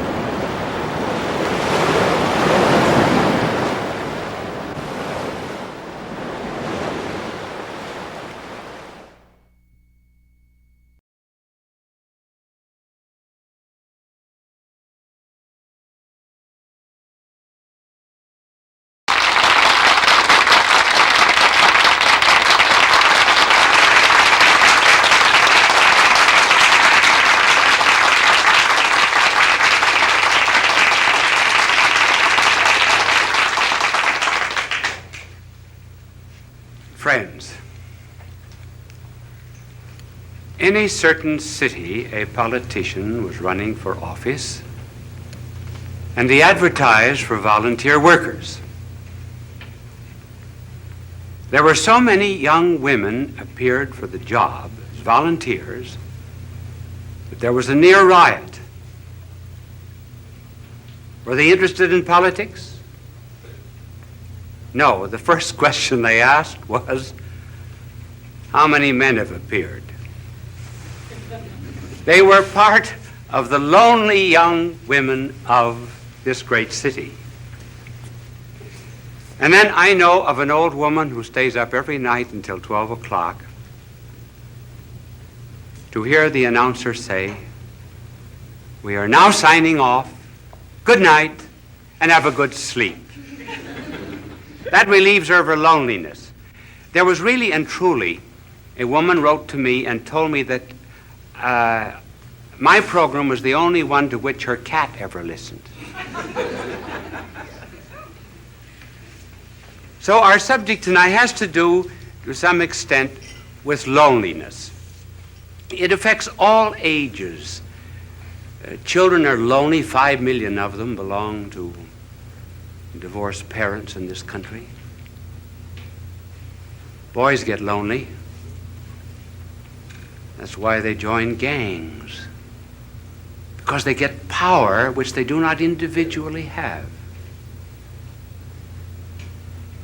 Young girls are lonely when they get a pimple on the nose. Older girls are more lonely still when the boy treats them as a glass, throws the glass aside after he has taken the drink. They find then that they're just a replaceable part in the great erotic IBM machine. Their loneliness increases. Then there's the loneliness of leadership, being the top man on the totem pole. There's the loneliness of being at the bottom of the totem pole, because you're just one of the masses. You're apt to lose your personality. The loneliness sometimes of marriage, where all the jokes have been told. There's no new event to narrate. And it's the terrible solitude of being alone together. And then even when it does remain fine and noble and rich, even in moments of greatest unity, there is a feeling of apartness after such an ecstasy. One hopes to completely submerge oneself, and yet one finds oneself back again. The hypochondriacs, of course, are lonely. And so we were asked to talk on this program about this subject of loneliness. And I'm going to give, after these facts, which we have just narrated, I'm going to give first the causes, and then I'm going to suggest some remedies. Now, I didn't know whether to use the blackboard or not. My angel is here, and I cannot think of any diagram that I could use. Just write causes on the board. So I'm afraid I will not be able to use my angel, but just before I came on the program, he wanted to know if I would play a game of golf with him tomorrow. And I told him that I was not old enough for golf because I play tennis twice a week. When I get old, I am going to play golf, and I'm going to have a wagon, too, to take me around from hole to hole. And, but he was telling me that the other day he was playing golf, and he drove off 225-yard hole it was, and the ball went right into the cup. And he looked up to heaven and he said, "Dear Lord, let me do this by myself." He's not a lonely angel, as you see.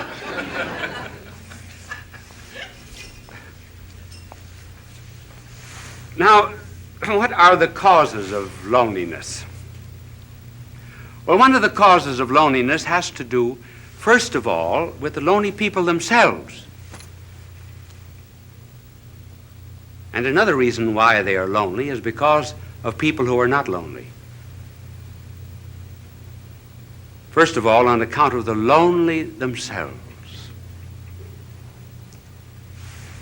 They want to be loved too much. They want to love, to be loved.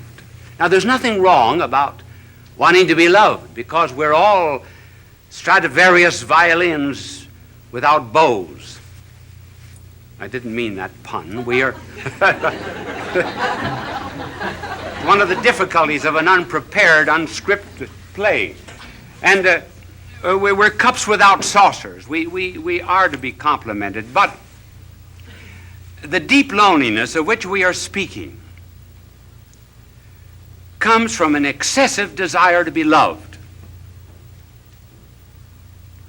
The more I want to be loved,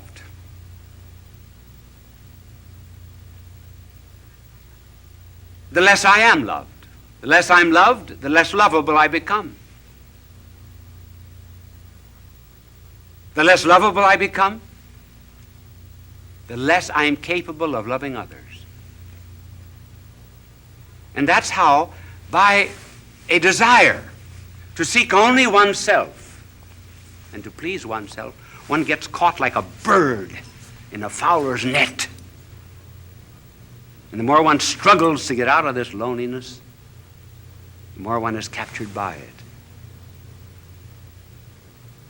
Just take some concrete examples of this desire to be loved. I know of a mother whose daughter was away at college. And she used to call up the daughter every night. Would keep the daughter on the phone for an hour and protested to the daughter that she was not appreciated as she should be. And because other girls in this college wanted to use the phone, she said to her mother, "Mother, I'm forbidden to use the phone anymore." One day, the superintendent had sent for her, and she was unable to answer the phone, and she told her mother, "Send someone to answer the phone for her." The mother said, "This is the end." And she refused to see her daughter again. Thus, by wanting too much to be loved without loving, one loses even the love that one seeks. And then there was a fiancée. She used to. I wonder if any of you young women in the audience ever do that. Do you know what she would do? She would write down in a book every time the boyfriend called how long he spoke. She also wrote down how often he wrote and how many words he wrote in each letter.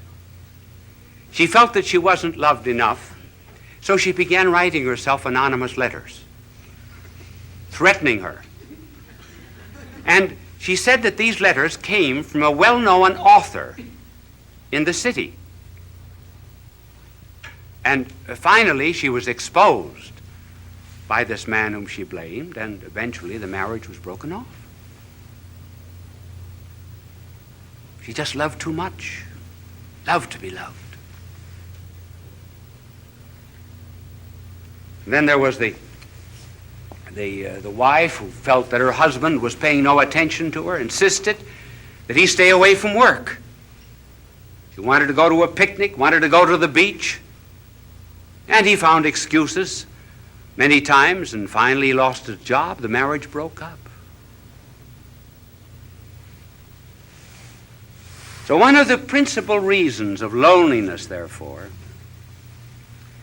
is this egotism which seeks only oneself.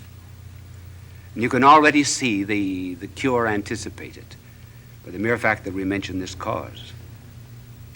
But then there's another cause of loneliness, and that's on the part of the people who are not lonely. they do not bring any love to these people.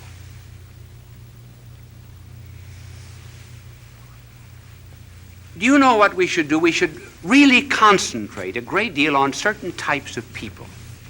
We should concentrate on the unfortunate, on the poor, on the socially disinherited, on the unloved, particularly the unloved, and on the ugly. And we bring love to them. We put love into them. Then they become lovable. Now, for example, you are very lovable to God. Did you know that? You say, well, what is there in me to love? Nothing. But he put his love into you. That's why you're lovable. And that's what we have to do with other people. And so the loneliness of these people is increased also because the rest of us will not listen to them. Listening is a therapeutic. There was a psychologist who formulated a marriage case that involved sexual, financial, social, and legal complications. He went to 100 clergymen and 100 priests to present the story, and he carried a stopwatch with him. Do you know how long they listened? The average was 2.5 minutes. Then off-the-cuff answer.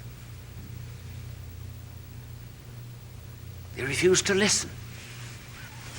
They refused to care. George Bernard Shaw has something rather good on that subject. In his play St. Joan, King Charles says to Joan, "Why do not the voices come to me? I am the king." And Joan answers, "They do come to you, but you do not hear them. You have not sat in the field in the evening listening for them.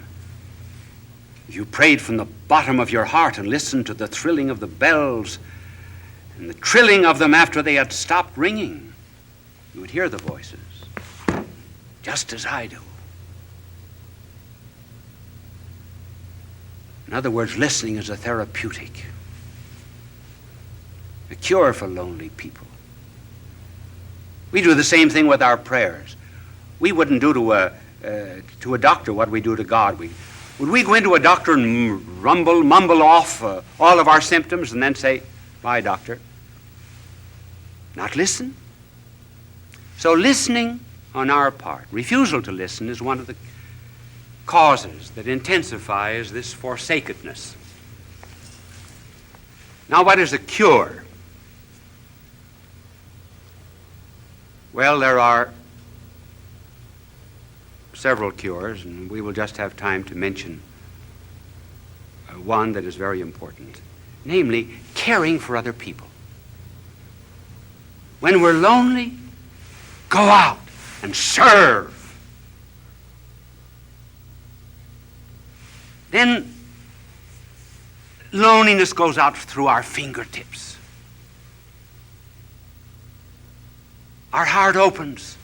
The Chinese have a proverb, if you're without shoes, go out and find a man without any feet.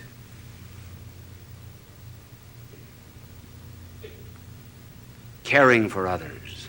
I remember when I first went to Europe to study, to do my university work as a young priest. The first Christmas I was lonely. I was really lonesome. I think it was the only time in my life I was lonesome.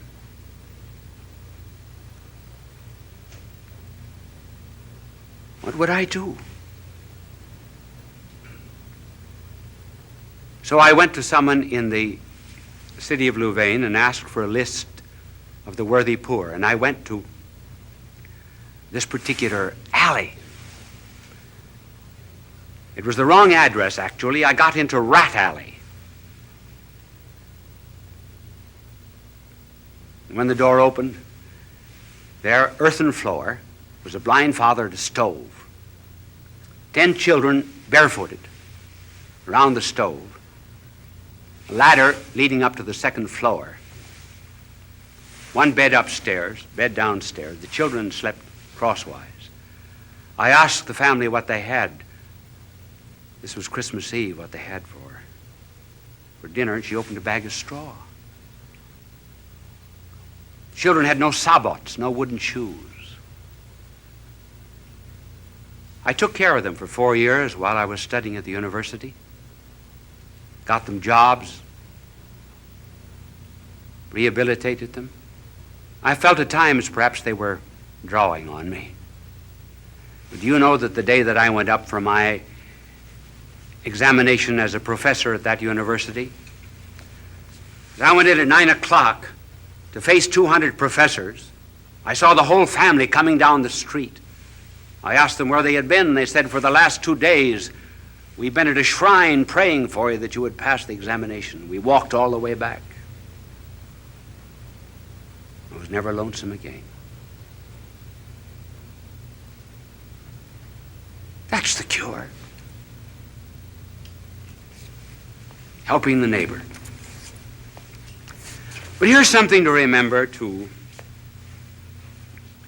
We think we should not be lonely. In this age of psychiatry, there are 2 or 3 conclusions that our world has drawn which are false. One is that we should never have a tension. Certainly we have tensions. We must have them. We've got body and spirit, and they go in opposite directions. They have 2 different landing fields. Certain tensions are normal. If we didn't have them, we would be abnormal. And then we're lonesome. Sure. There's a metaphysical loneliness. Perfection is not here. This is not our home.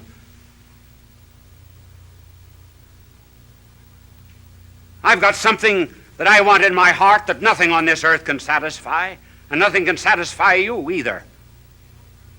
And we know it very well. So what's the cause of this loneliness? What are we looking for? Well, we say we're looking for God. Yes.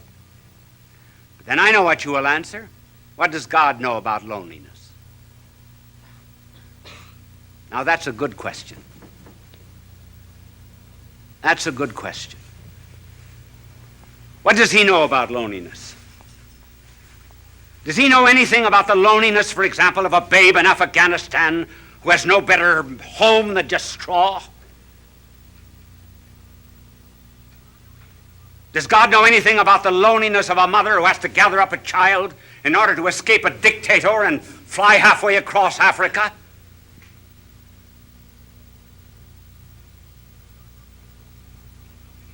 Does God know anything about the loneliness of a man that's born on the wrong side of the tracks?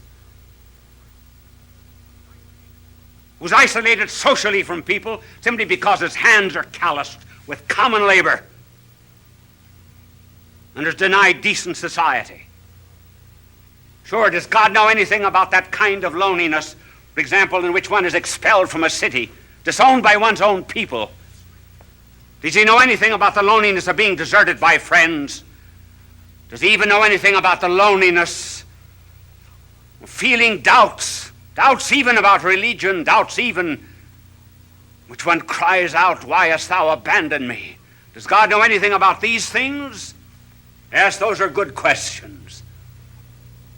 Now suppose that there was a figure that came into all of this loneliness and so immersed himself in it that he would not immunize himself from it, would not cut himself off from it. Would you, for example, be the only one on the battlefield that was whole and not help any of the wounded? And so if there was a figure that came into this world of ours and refused to isolate himself from loneliness and felt it so much that blood poured out from his body, felt loneliness so much that as if all the robberies of the world were thrust into his hands, as if he himself were guilty, that felt all loathsome carnality so much that his flesh was hanging from him like purple rags. Suppose someone came into this world and went into all of this loneliness, took it all, and was not overcome by it, but conquered it all. Then what? Then I may be lonely every now and then, but I'll not be overcome by it. Then I have a captain, kind of a captain who did presses not a button in heaven from a celestial command. But I have a captain who stumbled to a throne.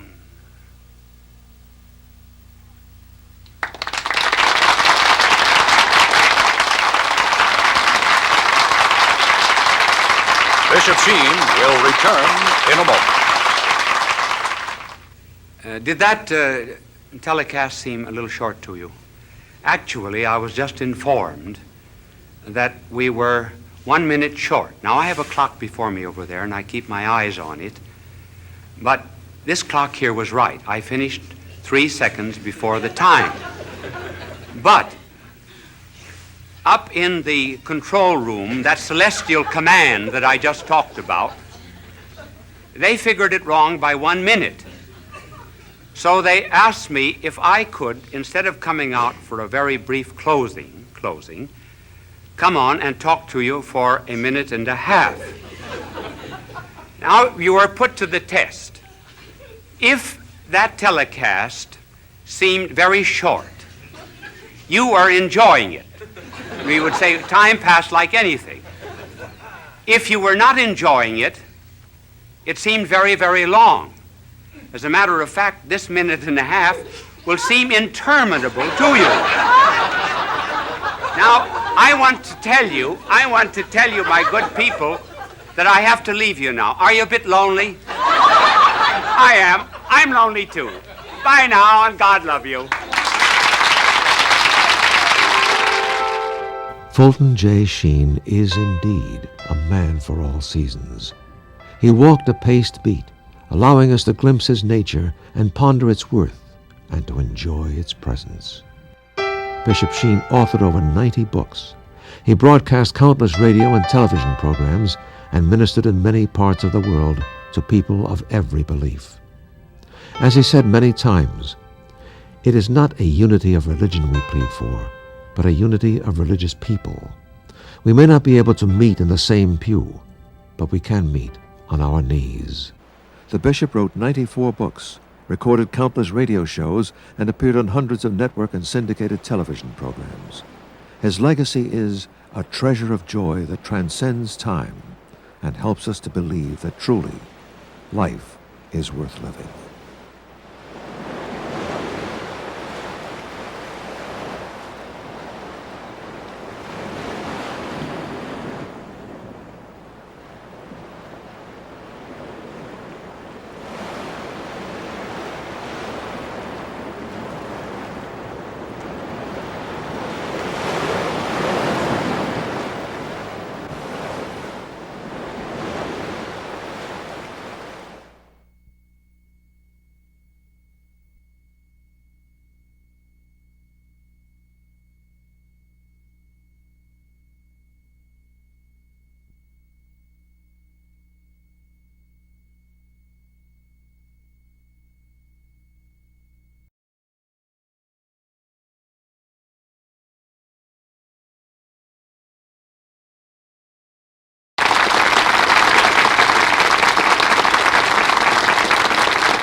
You heard the title of this telecast. It was sort of inspired by something that happened to me when I was 6 years old. I was just beginning to be an altar boy. And the pastor called me up to the altar. They were cleaning the church. And he said, come. So I went up to the altar, and he gave me a great big missal. It's a Latin book that we use during Mass. And he said, go now to the back of the church and then into the rectory with this book. Well, it was very heavy for a 6-year-old boy, and it was a long aisle. So as I got toward the end of the aisle, I began running, afraid I wouldn't make it. And there was coming into the church a woman with a basket with bundles. One bundle I remember was potatoes. And I bumped into her, knocked her over, the potatoes, I fell over, and I fell in front of the big Latin book. And she said, why don't you read comic books like the other boys?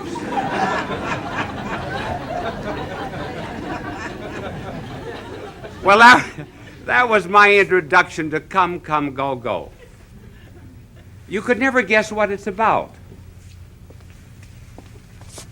I will merely begin by saying that the world is rather divided into two groups of people today. There is what might be called the go-go group, and then there's the come-come group.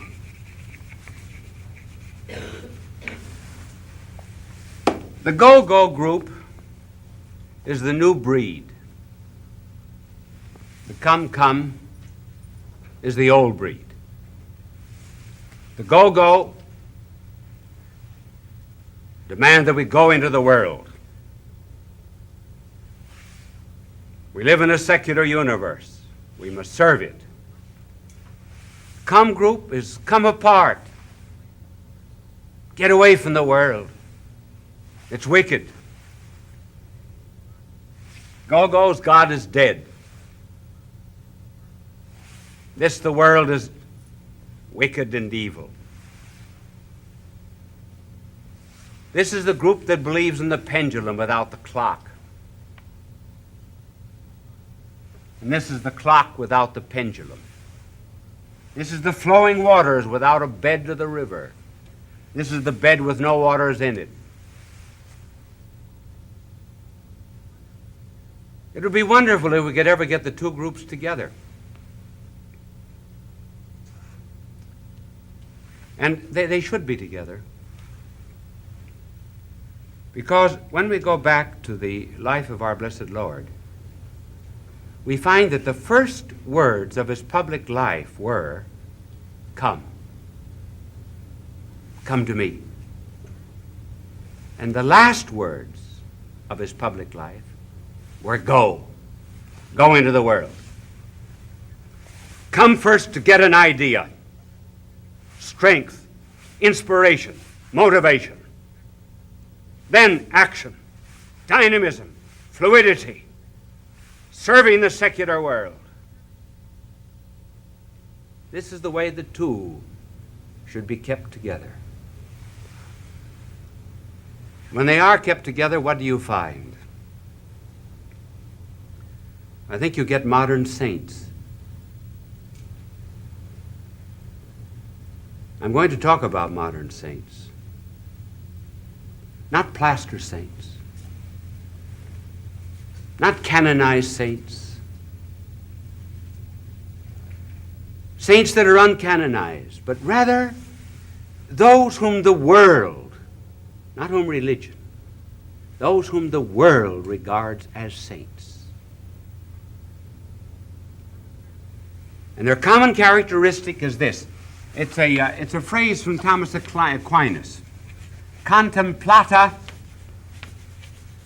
alias tradere. In other words, go and give to others what you have already contemplated. First the come, the idea, the contemplata. Then the go, deliver it to others. Now, quite apart from any view that you may have concerning these whom I am about to mention, about their politics, their economics, their theology, or anything else, whom does the world generally regard as the four great leaders and saints? Gandhi. That's one. 2, President John F. Kennedy. 3, Pope John the 23rd. And 4th, Hammarskjöld.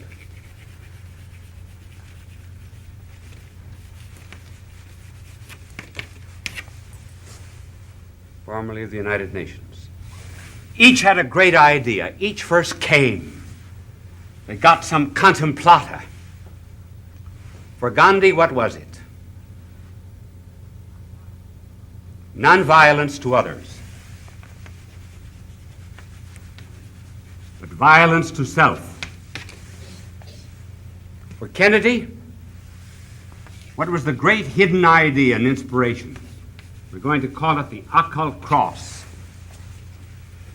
John the 23rd, love of God and neighbor. Hammarskjöld, interiority. Now the point is that these men were great, each and every one of them. Not because they started with a secular order, but because they started with a great inspiration, great idea, then activated it. Their ideas were motorized. First, Gandhi. I'm just looking at the clock to see how much time I can give each saint. I've got 15 minutes, 4 saints. That'll be less than 4 minutes for each saint. I'm not going to have much time. So this will be the quickest life of the saint that you ever heard about in your life. First, Gandhi. The great inspiration of Gandhi's life was nonviolence to others with violence to self. He said, after reading the Sermon on the Mount, as far as that is concerned, I am a Christian. He believes that one of the reasons people make war against others is because they've never been made war against themselves. So before he preached nonviolence, he was violent against everything in himself that leaned toward egotism and selfishness. When Gandhi was 37 years of age, he took the vow of celibacy. And he kept it until his death. And he said, I felt that any particular human love that I might have in marriage would narrow me, and I wanted to love all of mankind.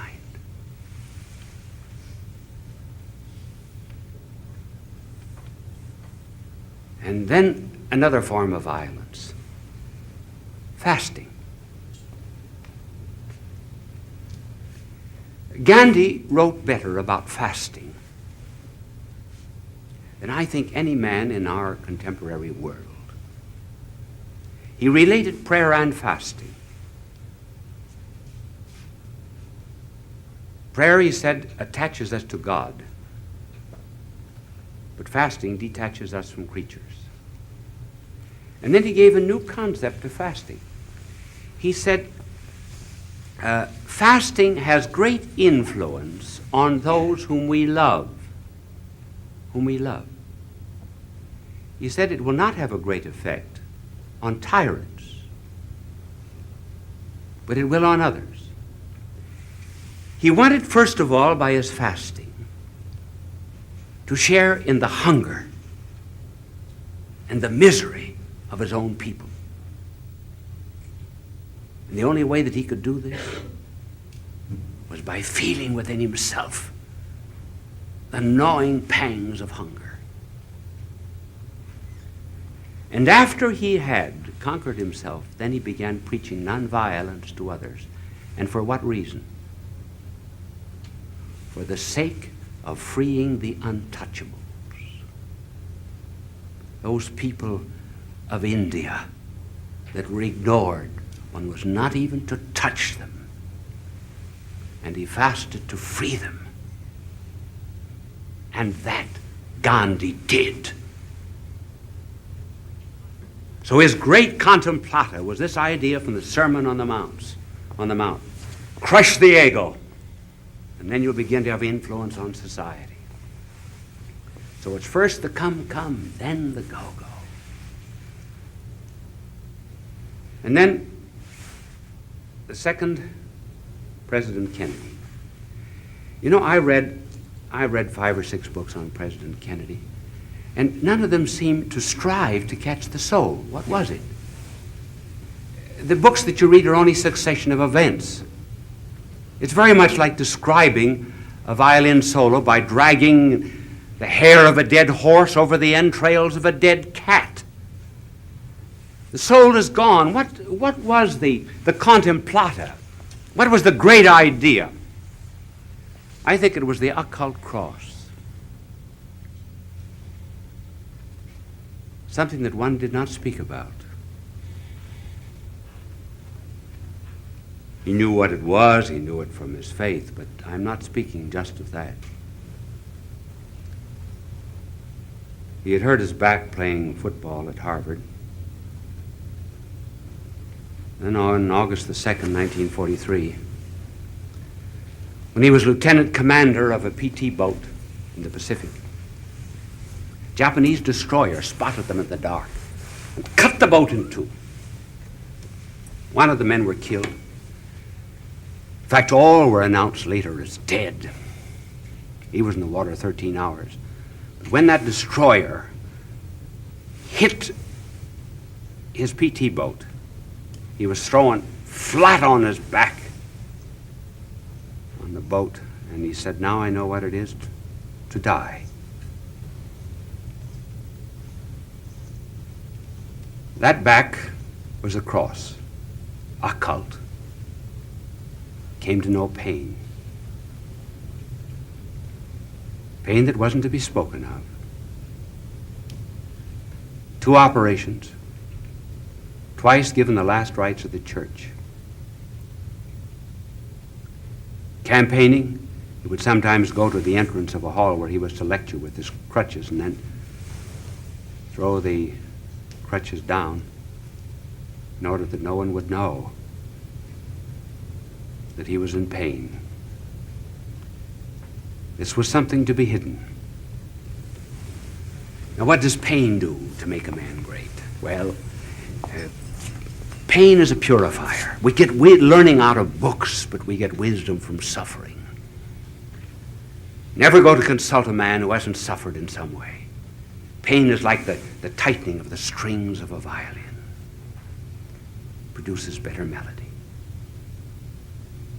Pain is like the hammer and the chisel, hacking away great chunks of egotism and selfishness in a rock in order to bring out the form. Pain is the burning away of dross in order to reveal gold. And that pain and that agony, he continued until the night before the cross became rather revealed in Dallas, when he said in a lecture, "The old men dream dreams, and the young men see visions," as he put it in his inaugural address as he concluded, "On this earth, God's work is our work." This, I think, was the contemplata, the come, that made him great. For the Lord had laid on him his crucified hands and left the scars on Kennedy, scars that made him great. Pope John, well, he's simple to analyze. The contemplata was simply love of God and love of neighbor. That's why he had such a wonderful sense of humor. He lived in 2 worlds. Love mankind. I remember he told me once, he said, "My philosophy of life is never to make anything complicated. Make everything simple." But when he was a cardinal, for example, in Venice, sometimes the canals overflow. And this particular day, there was a heavy rain and the canals overflowed and the water was about 6 inches deep. He went into a wine shop. And the winekeeper was a bit embarrassed to see the Cardinal of Venice coming in, and he said, "Dry throat, Eminence?" He said, "No, wet feet." I remember I went in for an audience once with Karsh. Remember the famous photographer? And Pope John posed for the photograph, and then he turned to me and he said, "You know, listen, from all eternity, God knew that I was going to be Pope. He had 80 years to work on me. Why did he make me so ugly?"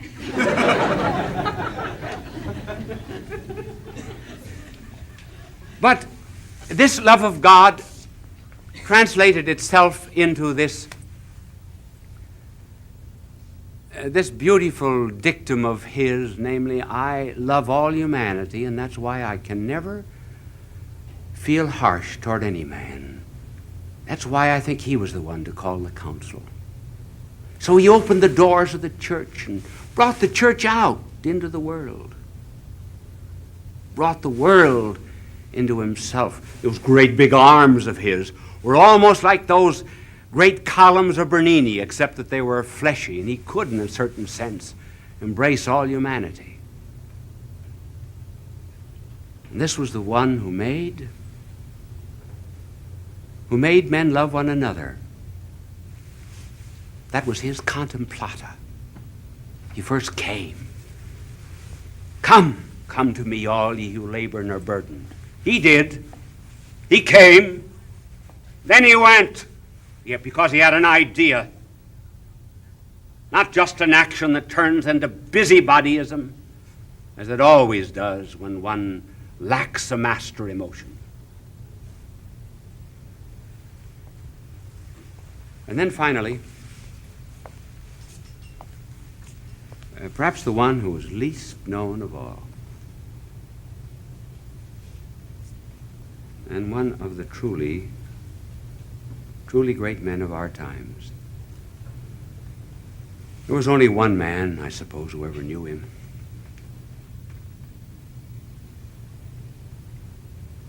And that was Stolpe.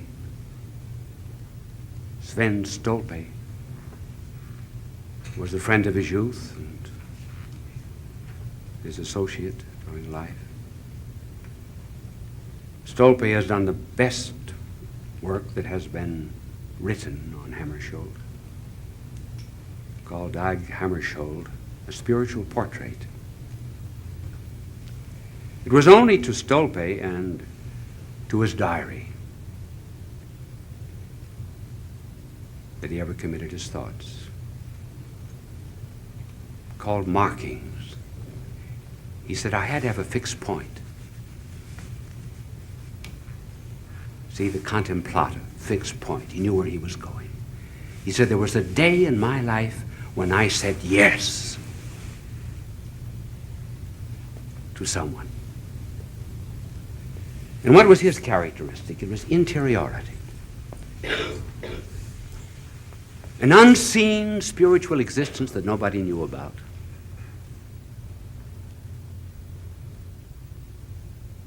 When he was a boy, he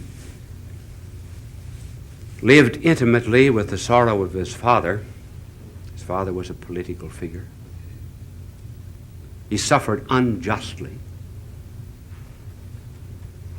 labored under many false accusations. And in the midst of that, Hammarskjöld began turning to the scriptures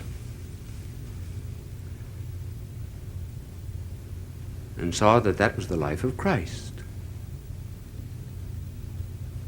that he had suffered and died in order to bring peace to the world.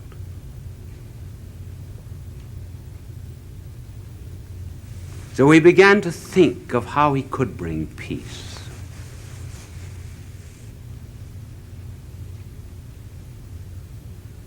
Stolpe says of him, he never married. Stolpe said he was the purest man I ever knew in my life.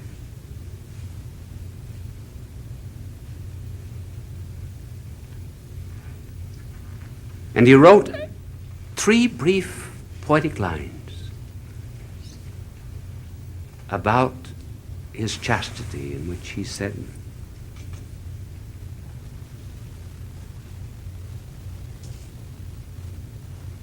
hidden away, the heat transmutes the coal into diamonds. What is a diamond but a carbon on fire? And so he said he felt that by not using this power, it could be transmuted. As he put it in another way, on another occasion, he said there are various ways of getting with a great creative act, and one way, he said, is to not just the sexual act. It is one complete and total act of sacrifice. He prayed that he might gather his whole life up into one such brave moment of surrender. And before he left for the Congo, he wrote on he asked that a plaque be put up for those who give their life to peace. And 13 days after that, 13 years to the very day, he was killed. And he wrote something which sums up his life. He said, "The road, you must follow it. The fun, you must forget it. The pain, you must endure it. The truth, you shall be told it. The end, you shall pursue it." These are our saints, the men who came first to God and then went. It does not require much time to make us a saint. It requires only much love.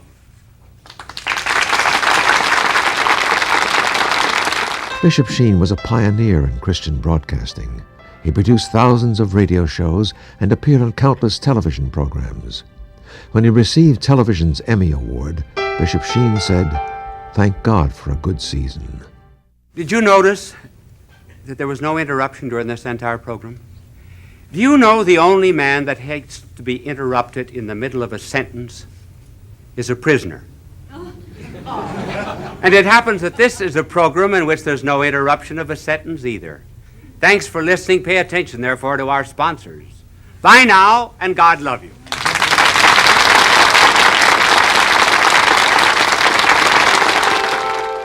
Fulton J. Sheen is indeed a man for all seasons. He walked a paced beat, allowing us to glimpse his nature and ponder its worth and to enjoy its presence. Bishop Sheen authored over 90 books. He broadcast countless radio and television programs and ministered in many parts of the world to people of every belief.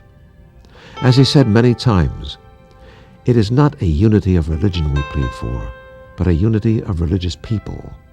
We may not be able to meet in the same pew, but we can meet on our knees. The bishop wrote 94 books, recorded countless radio shows, and appeared on hundreds of network and syndicated television programs.